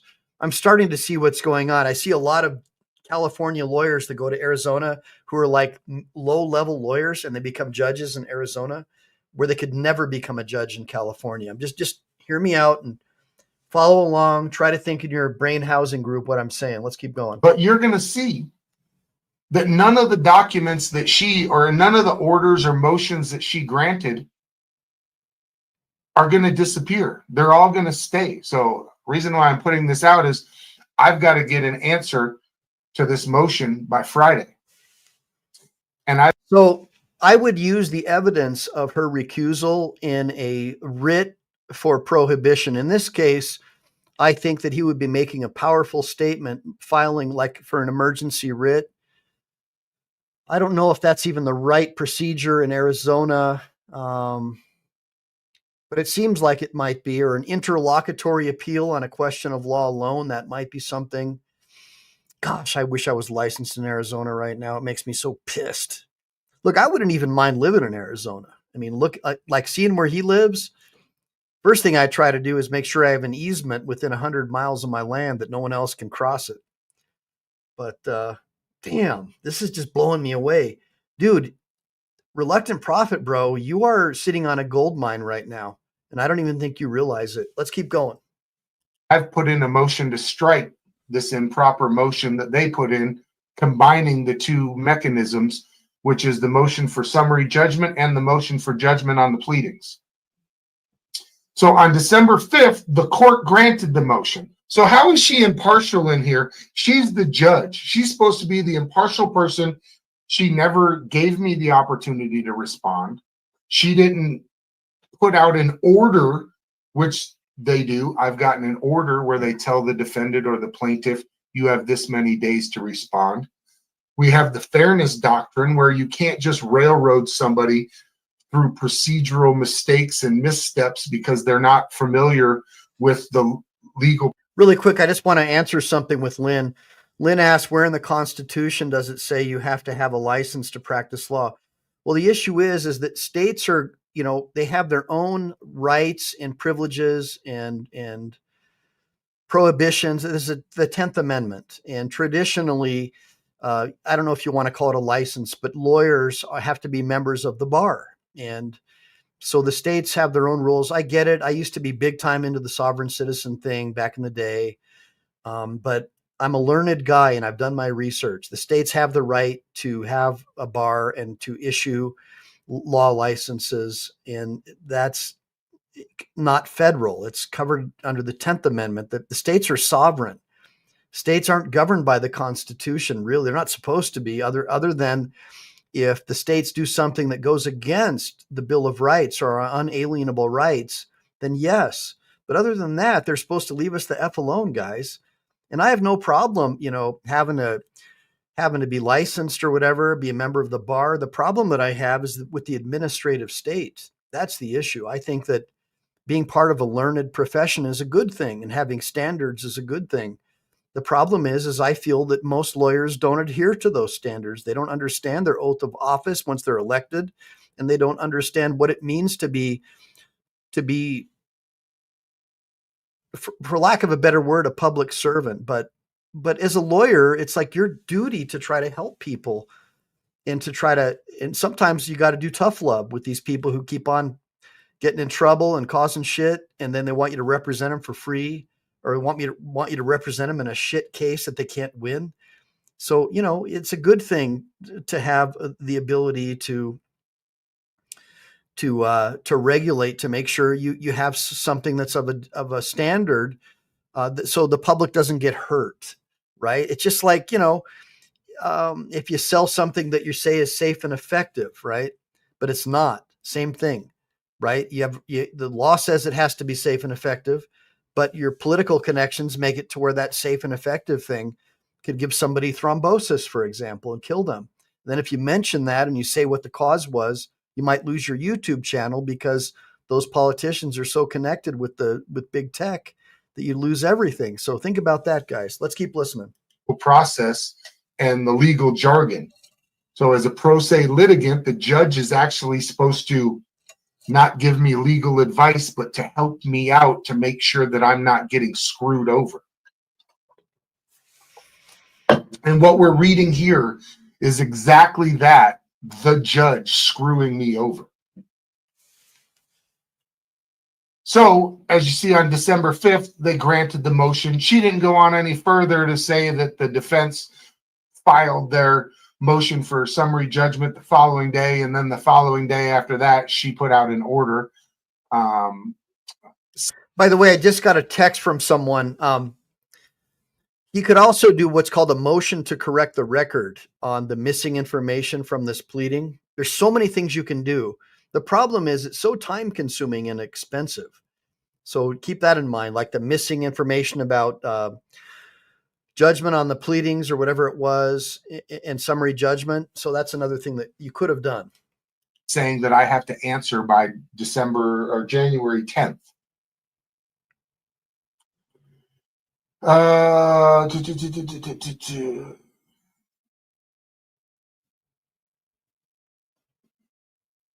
So it says the procedural ruling allowed procedural.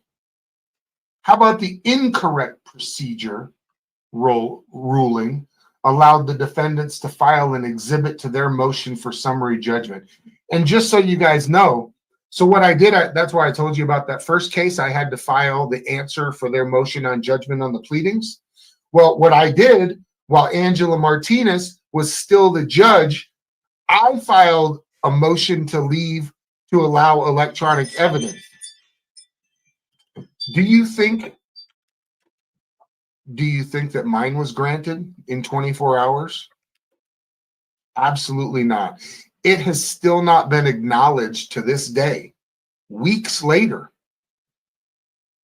Rebecca O'Brien filed her answer trying to deny those videos be put on the record. Why wasn't I afforded that same thing? But Angela Martinez is going to go in here and do the same shit Judge Ball is doing and make herself look like a piece of shit.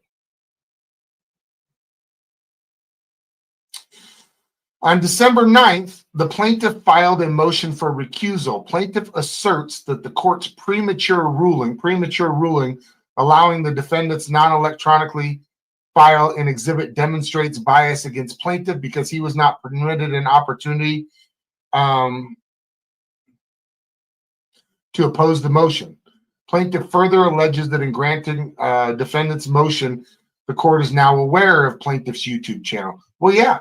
Why would that even be relevant? I supplied Rebecca O'Brien with the raw footage in the native format. In the court, that's the way that you're supposed to give over documents. So they shouldn't be able to even admit YouTube videos. By the way, I just noticed in the footnote that the court is pointing out that this plaintiff tried to file a similar motion in another related case, Kelly something. It's always interesting to me that judges do have the right to defend themselves, for lack of a better word, in these types of cases. In California, under 170.1, another judge would have to hear this. So that's one thing I got to hand. California wasn't always a far left Marxist state. Like, they had some pretty solid laws that were helpful to litigants in cases. Let's keep going. Because they don't give the full context. They've been edited. You know what I'm saying? So when I filed the document or filed the Roger that, Mr. videos Gold, and gave them to Rebecca O'Brien in our initial disclosures, she had it. All 6 videos. And she only tried to put in one video. And in that video, she referenced my YouTube channel, just like she referenced my YouTube channel in our first court hearing. It has nothing to do with my YouTube channel.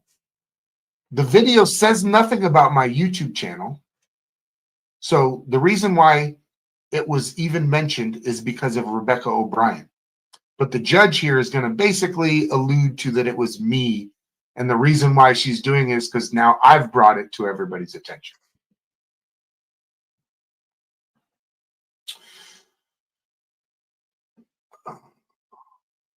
Plaintiff further alleges that in granting defendant's motion, the court is now aware of plaintiff's YouTube channel on which plaintiff addresses. And I mean, come on. Do we not? Lane Myers was on my podcast week or two before this even happened. So if she's aware of Lane Myers' YouTube channel, and that's why Lane Myers' wife no longer works at the federal court, and they're watching everything he does, then there's a video of him getting arrested out front, and then I file a video a week or two later showing that they never said anything to me, and then they drop the charges. This is all a big joke that they want to put in here that, oh, it's because I said something that they knew about my YouTube channel. YouTube channel on which the plaintiff addresses controversial topics of public interest and engages in public advocacy on issues of government accountability, transparency, and judicial conduct. Yes, your conduct, Angela Martinez, your abhorrent conduct, which definitely gives the appearance of impropriety, including interview content of at least one constitutional advocate. That would be Lane Myers, who has a close relationship with an individual previously employed with this court. Consequently, plaintiff now I believe, no evidence of it. And by the way, another prop to Reluctant Prophet: objection assumes facts, not an evidence. Making a statement that a plaintiff or someone believes something would have to be backed up by some kind of evidence. And it's not a court's job to assume facts that someone believes something or not. Okay. And if they do make a statement like that, it needs to be backed up with some kind of evidence. And right now, based on my reading of the pleadings, I mean, I got to tell you something right now. Reluctant Prophet has the uncanny ability to think like a lawyer and say things that a lawyer would think without simply not understanding the evidence code or the particular rule that's codified. But he knows instinctively that something's not right. In law, to a large degree, American common law is instinctive. It just, if it walks like a duck and quacks like a duck, it's a duck. Now, if you don't know that a duck is called a duck, but you think it's a bird, okay, I get it. And that's kind of what he's saying. He may not know exactly that it's the duck, but he understands what he's talking about. By the way, guys, I'm going to keep on rolling this, but I got to make a quick head and water call, but I'll be right back. So anyways, give me a bunch of ones for Reluctant Prophet, and I'm going to keep trying to go and roll this as much as I can. Right now, we've gotten through about an hour and 30 minutes of this bad chicken. And I've been up since 04 today, so I'm extremely tired, but I just couldn't help it, man. Mr. Gold, dude, you have got some really legit people that are helping you, man. I'm very impressed with these guys, and I wish there was more that I could do, but I'm going to stay on and try to keep going. Just let me make a quick head and water call. All right, guys? The defendant didn't file a motion on the 4th. The judge granted on the 5th. She files another motion on the 6th. And then the following day, she grants that next motion. Just my perception. He now believes there exist actual and perceived bias in appearance of impropriety and potential undue influence resulting from extrajudicial knowledge of Mr. Kelly's public advocacy online content and connections involving individuals associated with the court.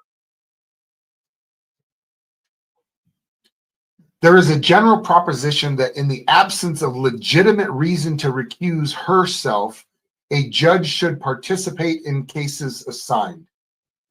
However, judges are bound to recuse themselves when the law and facts require, as they are to hear cases when there is no reasonable factual basis for recusal.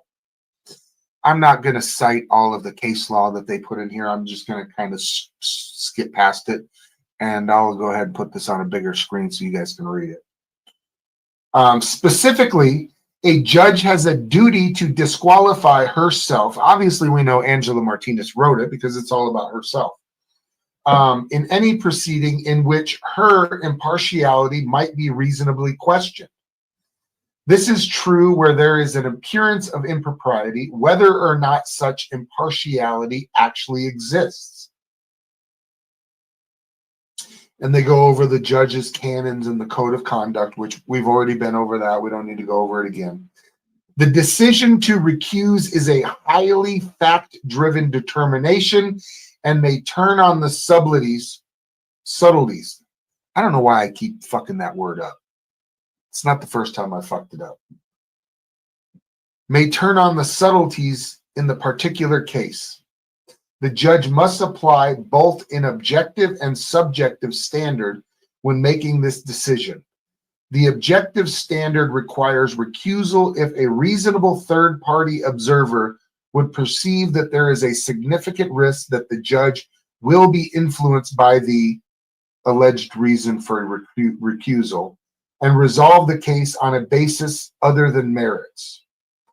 What matters is not the reality of bias or prejudice, but its appearance. The second part of the analysis, the subjective standard, requires that the judge to ask whether she can truly be impartial when trying the case. Recusal under 455 is limited by the extrajudicial source factor, which generally requires as the basis for recusal something other than rulings, opinions formed, or statements made by the judge during the course of the trial. The Ninth Circuit has instructed that if it is a close call, the balance tips in the favor of recusal. So here is Judge Martinez's analysis, okay? Now remember, she dismissed the two defendants in the third case as soon as she got got reassigned to my cases. Then she denies my motion for leave to amend my complaint in the first lawsuit and puts out an order for me to answer Rebecca O'Brien's motion for judgment on the pleadings. And I filed the electronic motion for electronic evidence, and it still has yet to be decided upon or granted. And it certainly wasn't granted 24 hours after I filed it, like Rebecca O'Brien's motion. Wow. So with that being said, let's read Angela Martinez's analysis of the situation. As an initial matter, the court has not viewed, nor does it intend to view plaintiffs. And when they say the court, it's obvious it's Angela Martinez. And if you don't think that she's not viewed any of these videos, her best friend, well, I don't know that it's her best friend, but Stacy Jane and her worked together as court clerks for Judge Zips. Wow. Now, the other thing that you guys have to keep in mind is that I went to court with Lane Myers, and Stacy Jane's boyfriend turned over like some demonic, crazy character and told us to shut the fuck up. So I went ahead and said that he disturbed my peace. He was forced to apologize, shake my hand. This is all happening at the same time that her buddy over there, which Lane Myers believes that Stacy Jane is the one that made the phone call over to the federal court that got Lane Myers' wife fired. So if you just read this and didn't have any of this other context, it would be very easy for her to go ahead and have some kind of plausible deniability. But with everything going on, the connections these people have, and working together, working in this town, in the same field, at the same court, clerking for the same judge, it's very hard to think that this is an honest analysis here. And the existing Right, and that's the problem. It has the appearance of impropriety. And that's, I'm not a resident of Arizona. I'm not a Arizona lawyer, but it does have the appearance of impropriety. Now, the appellate justice that I worked for I know that he would have recused himself instantly from a case like that. Instantly. Just because of the association, as well as just the way the whole thing feels. It just doesn't feel right. And, you know, the bench and the bar are already under so much scrutiny. They really are. Like, you've got the Republicans all believe strongly that Judge Merchant and his activist Democrat daughter, who raised millions of dollars based upon Trump getting prosecuted and getting found guilty, as well as the Soros prosecutor, who was, bought for lock, stock, and barrel by the Soros family. At least, half of the country thinks that judge is corrupt. It has the appearance of impropriety. The point that I'm trying to make, whether you're a Republican or a Democrat, so now what's going to happen? Well, naturally, lawfare is going to be used against the Democrats, and half the Democrats are going to believe that judges can't be trusted. And the idea was, by our founding fathers, that we would have a situation where there would be this neutral thing. And so you have the code of judicial canons. Here, hold on a minute. Because I know you guys are getting tired, and I don't expect you to go all night on this, and I can't either. My wife and kids are already asking me, "What the hell are you doing?" It's been like 2 hours. So just thank you guys for joining me tonight.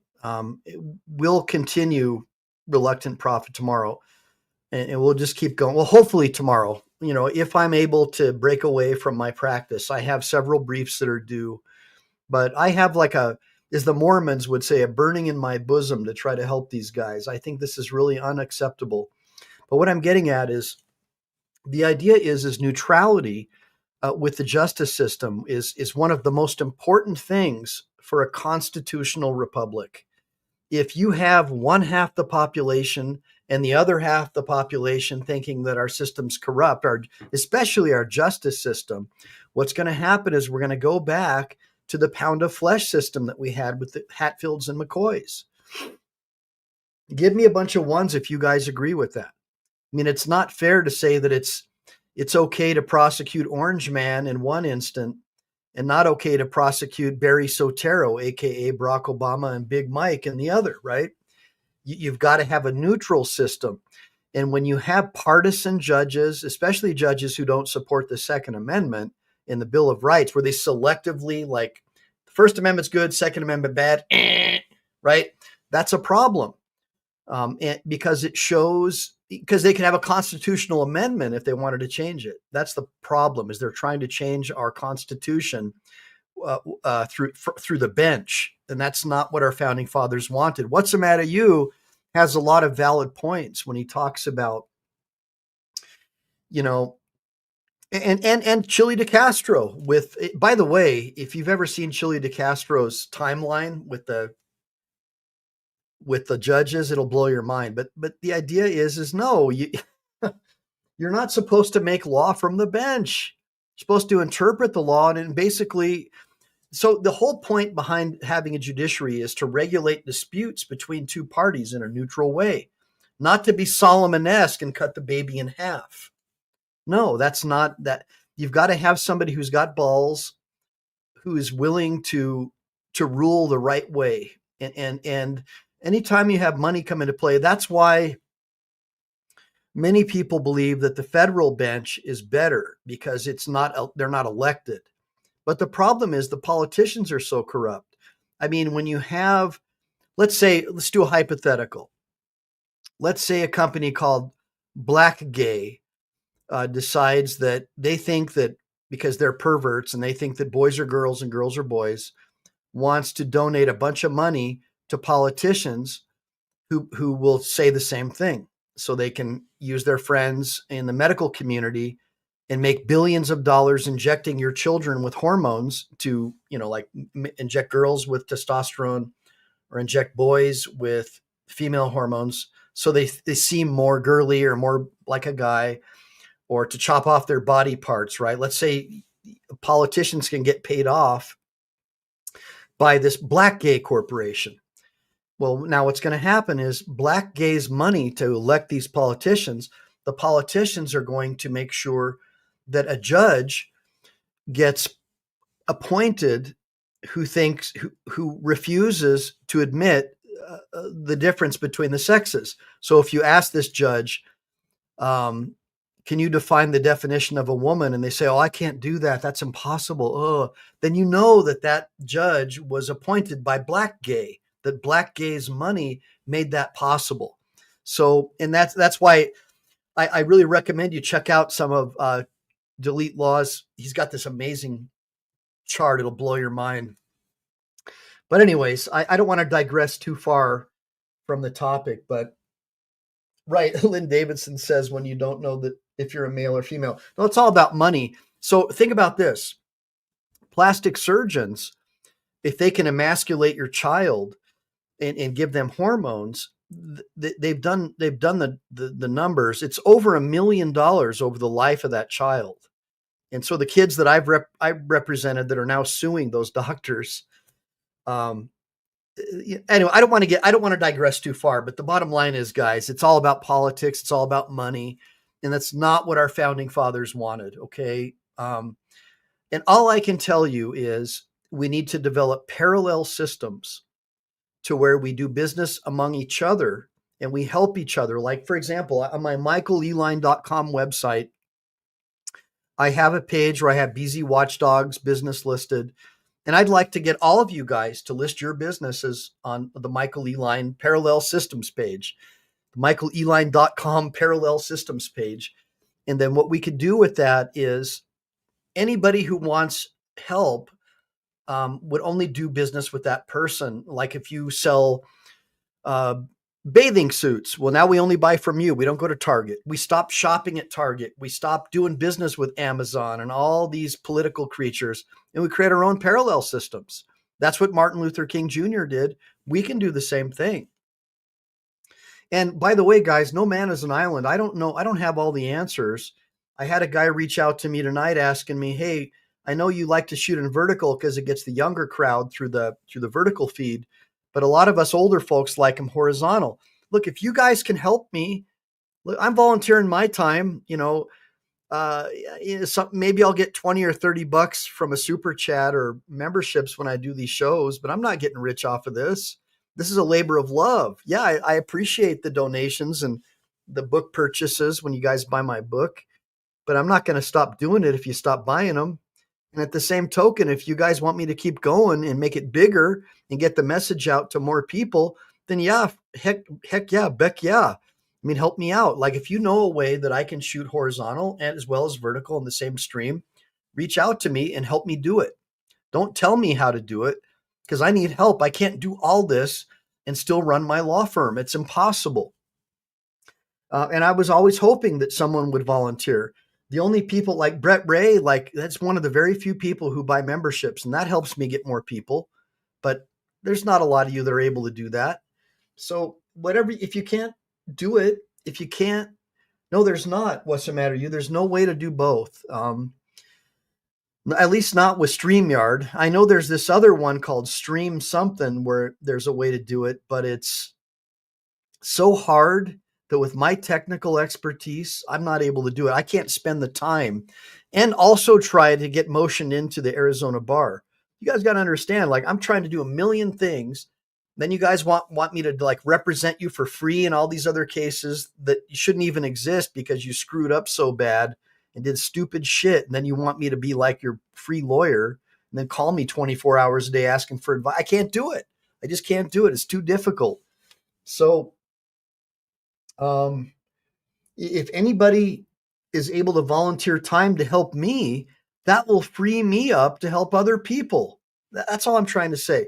So anyways, with that being said, somebody remind me as well. We stopped off at about 1 hour and 23 minutes into Reluctant Prophets video. I'm going to write this down. Give me 1 second. And look, I know it's getting late. It's like already like freaking like 19, 15 hours. Hold up, guys. So I'm at like minus 123. So let me just read this text that I got. So here's what I got. And if it's public, then okay. So it's public. So I'm going to go ahead and I'll share it with you. By the way, guys, everything that you guys share with me when we talk individually is always confidential. I never share it with anyone. But if it's public, I'll share it. So in this case, History Viper says, I know most of your viewers like the 916 format, but would it be all right if I made a channel with your content that is 16 and 9? So here is what he says. I don't know if you can read it. It's kind of blurry. Hold on.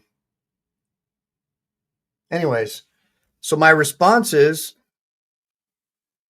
yes, I need help. I've always wanted to do that because I know, like, especially you older people like it in horizontal. But see, here's the deal, guys. By the way, make sure to double tap, like, and subscribe. Okay, really helps. But more than anything, save. Always save my videos for later viewing. So, in addition to being a lawyer, my buddy Bill Slosky and I from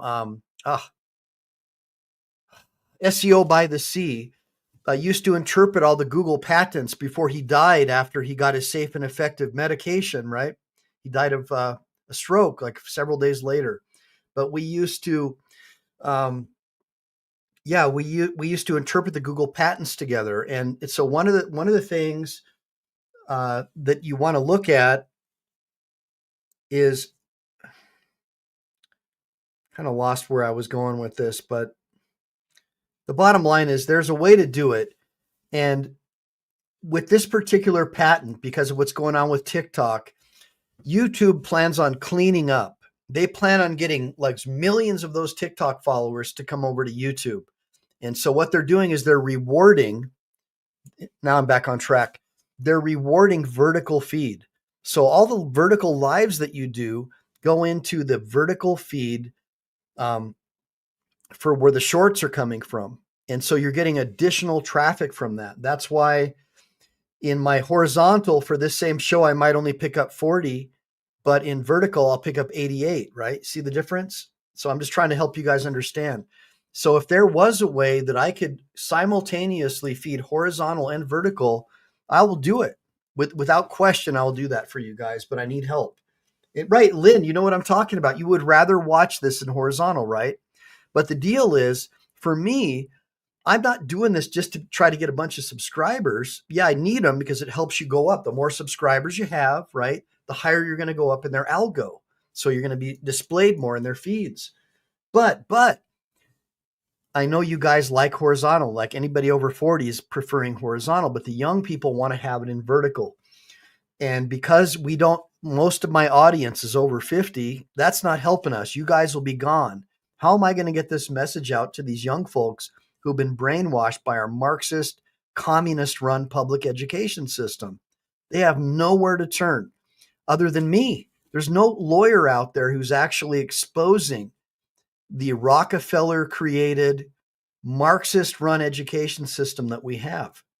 And I do it in a way, I think, where they respect me because they see, hey, this is a guy who doesn't have millions of dollars in student loans. He became a lawyer with no undergrad, with no law degree, and he became successful.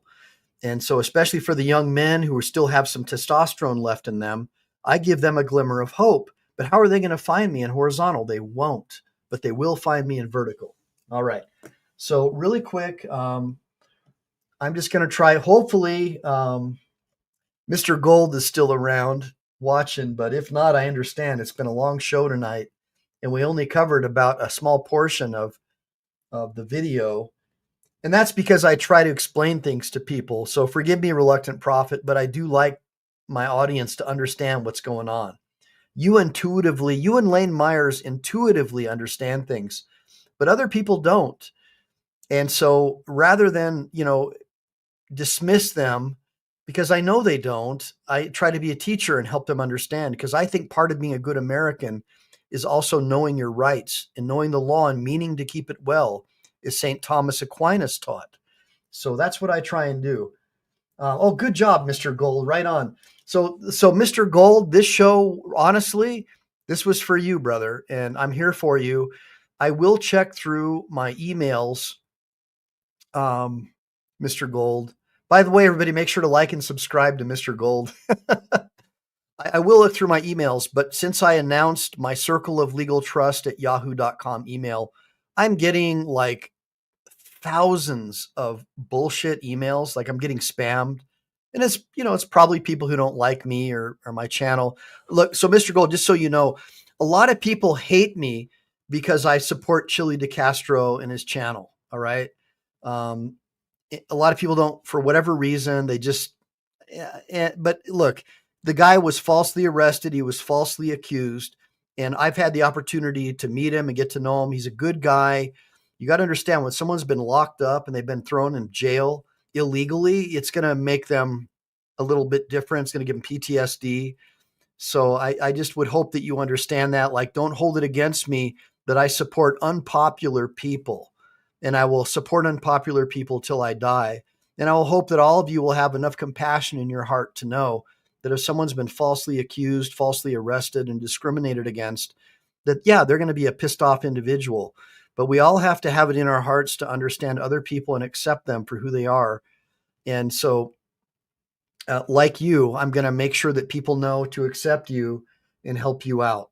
So, but I get a lot of blowback because I support people who, for whatever reason, there's like this big, like, battle between like these so-called cop auditors and this one guy, Direct Meth, who I think he's just a horrible individual. He, he tries to say I'm not a real lawyer, that I'm harming his community and all this stuff. Complete, like, to me, what a loser. So just understand that if something happened to, but with that being said, guys, I'm really glad that you joined me tonight, and I'm very grateful that you guys are going to support Mr. Gold, and I want all of you to go and like and subscribe to Reluctant Prophet, and I want you to check out the Elaine Myers channel for, oh gosh, it's a really long name, but it's like for anti-violent. Somebody dropped a link for me for the Lane Myers channel. That's all it is. Beyond Watcher program. They're just personalities. So check it out. Beyond Watcher says all of these jobs should be pros at freaking personalities. That's right. Pros at freaking personalities. So Beyond Watcher program, to me, like, not everybody's going to be the same. And that's what makes America a beautiful place. But for us to attack each other and call people names and disparage each other, yeah, unless it's a legitimate disparagement, like Direct Meth for someone who acts like a complete freaking loser meth head, that's okay. But beyond that, I mean, if you're a cop, you should not be treating people like that. If you're a judge, you should not be treating people like that. Thank you, Lynn Davidson, and ECA. I do know people who sue the FBI, but it depends on the cause of action. It depends on the facts of the case. So, it's not what I do. I do catastrophic injury. I do like catastrophic car accidents, motorcycle accidents, police shootings, tight handcuff cases. But I'm a legal historian and I'm also a law professor. I teach people how to become lawyers with no undergrad, or going to law school. And that's my passion, is teaching people the law, but also not just the law, but the underpinnings of American jurisprudence, natural law, which they don't teach you in law school, which they don't teach you anywhere really. They don't teach it in the Marxist-run college campuses. So yeah, that's what I like to do. And since there's not a lot of people out there doing it, I'm glad to be able to help you guys understand a little bit about what I'm all about, and to understand that I'm not on YouTube to try and get rich. It's a passion that burns within me, and I really do like helping people. And I'm in the process of trying to find a way to wave in by motion so I can help people like Mr. Gold. And I don't know if I can help Lane Myers that much, but at least I could, by example, show him like the way I handle myself in court if he ever does want to be a lawyer. Because if he becomes a lawyer, he can't have that same attitude in court. He's going to end up getting disbarred. But yeah, I'm really happy to be here with all you guys. And oh, that's too bad, Mr. Gold. Well, that's fine. So Mr. Gold says, Reluctant Prophet covers him. He doesn't have his own channel. That's fine. And look, the only reason I have this channel, I'm going to just tell you. So I used to post like some personal injury videos, but then my buddy Chili got locked up. He was falsely jailed. And then people like Direct Meth were rooting for him to stay in jail, even though he was falsely arrested. And that's when I realized these guys don't care about the law. And that really made me angry because I thought the First Amendment community and the auditor community was about the law. And so the first thing about being about the law is even if somebody you don't like gets arrested, you support them. You support the least among yourselves. When someone's falsely accused, you stand tall for them, even if they're your enemy. And why is that? Because it could be you next. It could be you next. So you support your enemy who's falsely accused. That's right. That's what you do. As a real man with balls, you make sure that you stand tall for people who are falsely accused. You don't root for their demise or downfall because it'll be you next. And I want you guys to look at the example of Robespierre in the Great Terror in France. Look at what happened. Look at what happened with the Great Terror in Robespierre in France. You always support the people that you don't like if they've been falsely accused. You never root for somebody being arrested or jailed just because you don't like them. You set aside all of your immature, methed out personalities and you find a way to stand tall for people and you support the Constitution in the Bill of Rights. That's what you do. So I'm just going to go up here and try to look at some of the questions and see if I can answer. Does anybody have any open questions for me besides this retard who says, "Who is this fool?" that hopefully you'll block in a few seconds?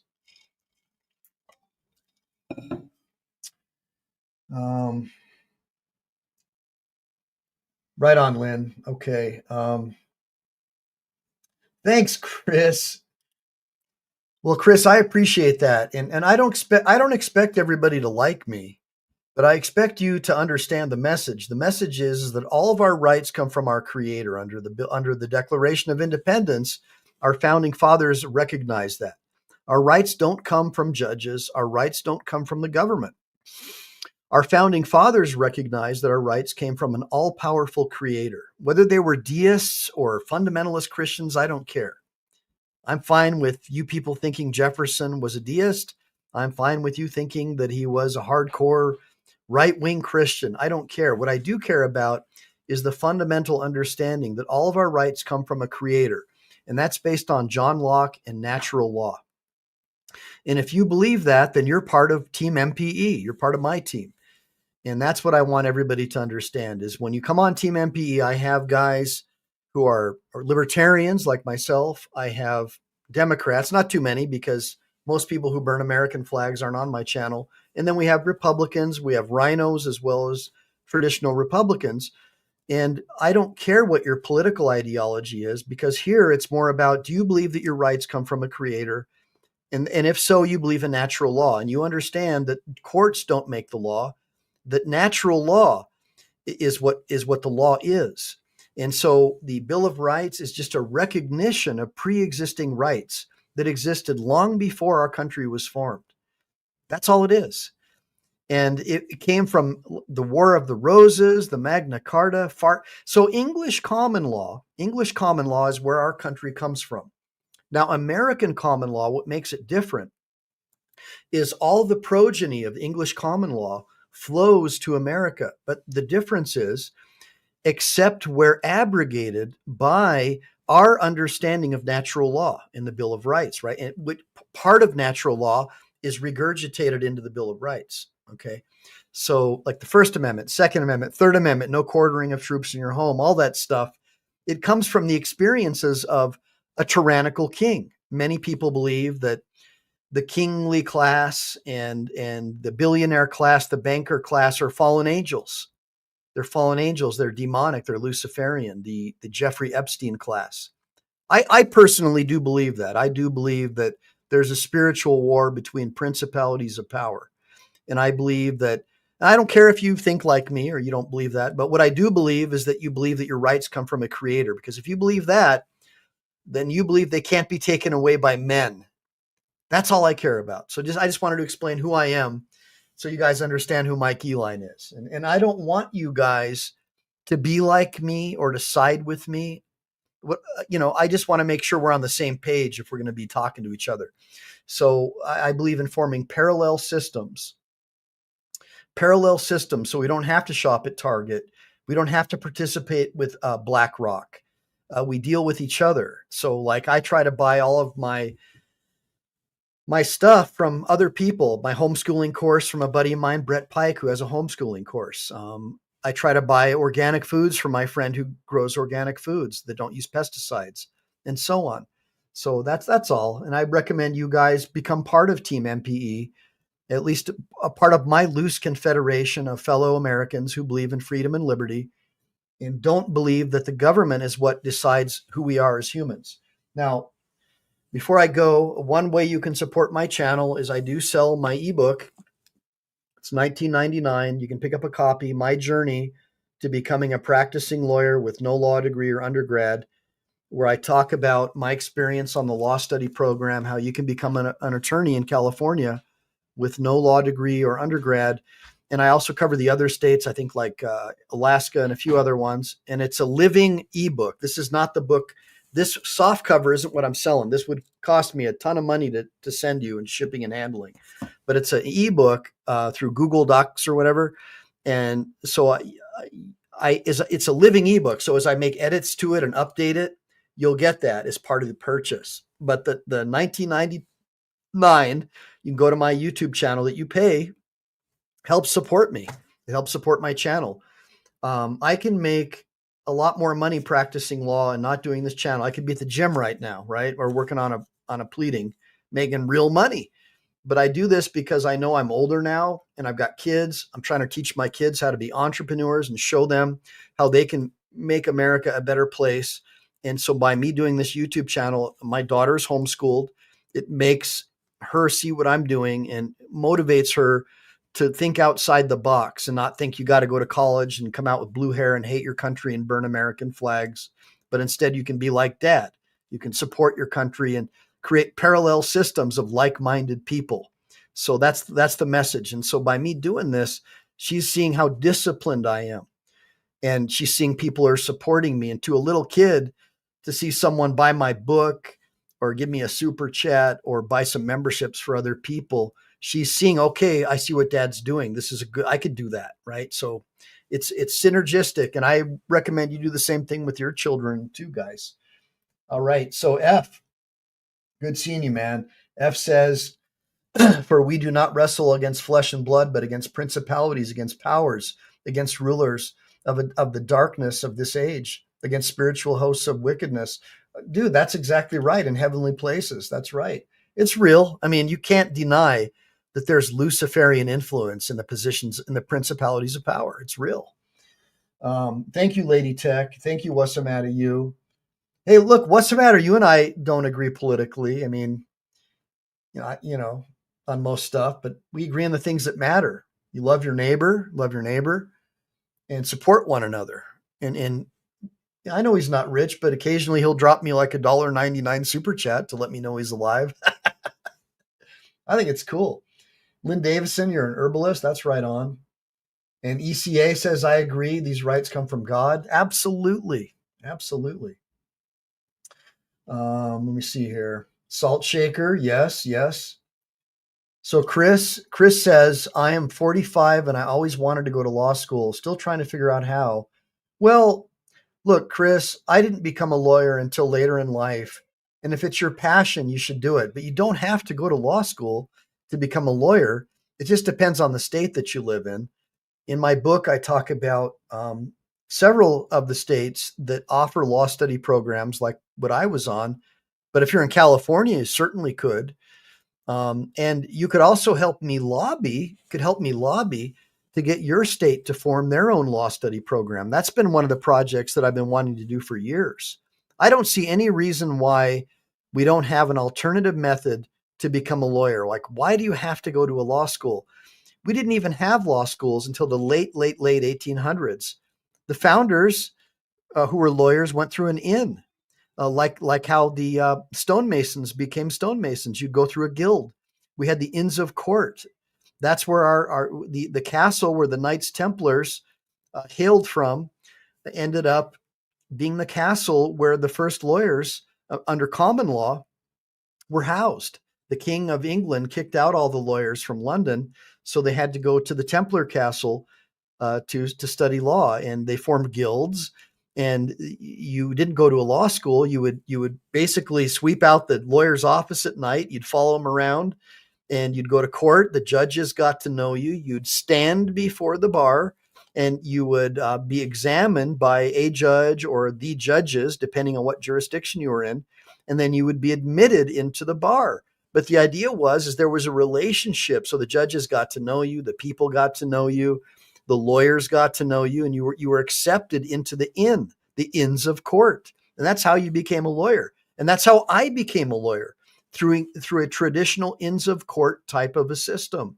And I recommend that we lobby for that, and we try to form a situation like that for our progeny.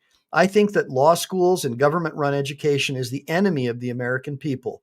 It's the Rockefellers brought public education to this country based upon the King of Prussia. The King of Prussia got his ass kicked by Napoleon. And as a result, he said, basically his troops deserted. And so he said, I need to have loyal subjects. I can't have my people running from the enemy. So we need to find a way basically to brainwash people to be willing to die for me, like Napoleon has. And so he met with the social engineers of his day, and he formed the public education system. And the Rockefellers were really excited about that because we know the Rockefellers wanted a nation of workers, not of thinkers. And so what better way to do that than set up an education system that basically mirrors a prison, right? Think about it. If you've ever been to prison, think about a public school and think about prison. Not much difference, right? Give me a bunch of ones if you guys agree. So now the public education system, because of teachers' unions, is run by far left Marxists. I mean, all of them pretty much. You might find a few like semi-conservative, pro-American teachers, but they usually end up leaving their jobs. Give me a bunch of ones if you were a teacher who were forced out. So I was driving through the parking lot of my daughter's public school before she was homeschooled and saw these bumper stickers in the teacher's parking lot, like leftist, rainbow flags, BLM, Black Lives Matter, with a picture of Che Guevara, right? And of course, I'm thinking to myself, and my daughter said, that's my history teacher's car. And I was like, well, wait a minute. Che Guevara and Black Lives Matter. Well, Che Guevara hated Black people and he murdered them. And so right then and there, I knew this is no place for my family. If you've got a history teacher who has a Che Guevara, who's a cold-blooded mass murderer, who also thinks that Black Lives Matter. And by the way, why would you have a sticker that just says Black Lives? Why wouldn't you say human lives matter? So I was like, we're done with this. I'm not going to have all these political far left commies brainwashing my kid. Absolutely not. So if you guys want to become part of Team MPE, it doesn't cost you a dime. Just come and join me, like and subscribe, save my videos for later, and I'll try to continue to create really good content like this, where I show you examples of ordinary Americans who are being harassed and intimidated by the education class, the administrative state, the bureaucratic class who despises people like you and I. Remember, my background is in construction. My background is in being a general contractor and a surfer and a Marine. And I only became a lawyer because I was beat up by a cop unlawfully, and it changed my life. And so I'm here to try to help you in any way that I can within my means. But that means that I need help too. So if you guys want to volunteer some time, if you have a skill like you know how to build websites, you know how to optimize, if you have websites that can backlink to my main website to help me go up higher in the organic search results, anything like that, you don't have to pay money. Just find a way to help support me and my channel so I can continue to homeschool my kid, make sure my wife is able to stay home and support my kids, and help me take my son to judo class so I can keep doing these shows. That's what I need. I just need some support. If you really want to help me, try to pretend like I'm an uncle or a family member and try to find ways and think outside the box, and I'll help you. That's how it works. So let me see if there's any other questions. Oh my gosh, what's the matter? You threw me $2. What's the matter? You said, I didn't see plus today. Wish I had more, only 19 plus months.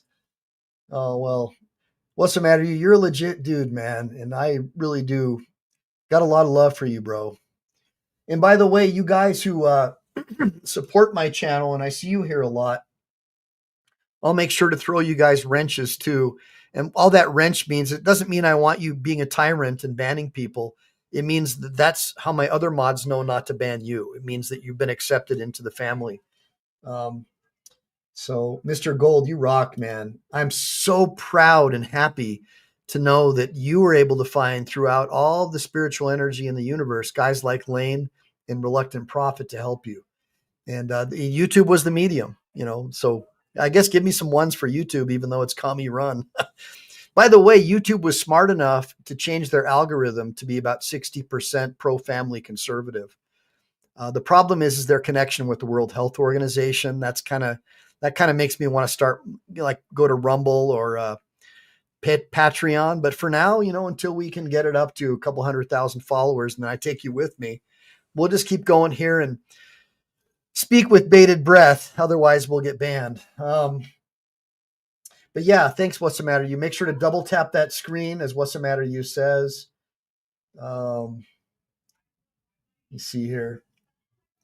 Yes, in the media. Well, Beer Break One. The media is basically Marxist run. They're all the same. Like CNN, PMSNBC. They're all BlackRock. They all say the same crap. It's all just propaganda. So no different than Joseph Goebbels under Hitler. So if you want to get real news, you can find some good stuff on Twitter right now. But I fear that Twitter is becoming how it was before. I think that Elon's being threatened pretty heavily. Now I know a lot of you people think, and I kind of do too, that Elon's part of the World Economic Forum and all that. But the fact that he supports the concept that boys are boys and girls are girls, and he's against the woke mind virus, that does give me a kind of a hint that he doesn't support the World Economic Forum or the World Health Organization. So I would say Twitter would be a good place to get your news for now. And then my channel, because I'm going to give you the straight scoop. And then, of course, I want you always to question what I say, too. I don't want a cult, guys. I want to teach people critical thinking. I want you to think for yourselves. That's the goal of this channel, is so you guys don't fall for logical fallacies, and make sure you homeschool your kids. You cannot have your children in public school or in the college system and expect them to be enlightened or critical thinking individuals. They'll be slaves, like what Rockefeller wanted. So thank you, Salt Shaker. What's the matter, you? Fruit of the Poisonous Tree PDF. Yes, I think you're talking about the trifold. I'm not sure, but PMSNBC, that's right, F. That's all it is. Bunch of commie globalists. And look, what's the matter, you? I tend to agree that he definitely is in that group, but the fact that he supports the concept of human biology as being scientific, that tells me that he disagrees with the World Economic Forum and the WHO. So I don't know how far he is on our team or how far he is on their team, but certainly based upon the fact that he espouses procreation and making more babies and keeping the illegal alien communist scum out of our country so people can be Americans and we don't have to pay for people who come here for free stuff. That tells me a lot about him. I think that's good stuff. Wonk, wonk, wonk. And I'll check it out, Lynn Davidson. But look, we got about 90 people in here, so we've dropped down quite a bit. I think when we started, we had about 300 to 400. But I just wanted to make sure I gave everybody credit. Thank you, Beyond Watcher, Program, Lynn Davidson, F, Beer Break, Agitate the Bear, Fool, Mr. Gold. Thanks for joining me. I may or may not go live tomorrow night, guys. I really need to get to the regular gym and lift some heavy weights, but I'll still try to do a lawyer workout video for you maybe the following day in the morning. Make sure to like and subscribe to my channel, and always make sure to save these videos for later. Okay, guys? And if any of you guys have a system to help me go horizontal as well as vertical in the same show that's feasible, I'm down. I need volunteer help. Okay, I'm asking you for anybody who can volunteer some time to help me out. Anybody who's got a website who can link back to my website to help me with the search engine rankings. Anybody who wants to purchase a copy of my ebook, My Journey to Becoming a Practicing Lawyer with No Law Degree or Undergrad, go to my YouTube channel. There's a PayPal link. Anything you guys can do to help support me so I can continue to do these slogging matches with these shows would be greatly appreciated, at least as far as my wife is concerned, because she is of the mind that I could be working on cases and doing other stuff, like taking my son to judo class to the dojo. So yeah, anything you guys can do to help, whether it's volunteerism or super chats, donations, memberships, or the ebook. So with that being said, make sure to like and subscribe. Make sure to save, because we never know when the thought police are going to take down this channel. Semper Fi, do or die.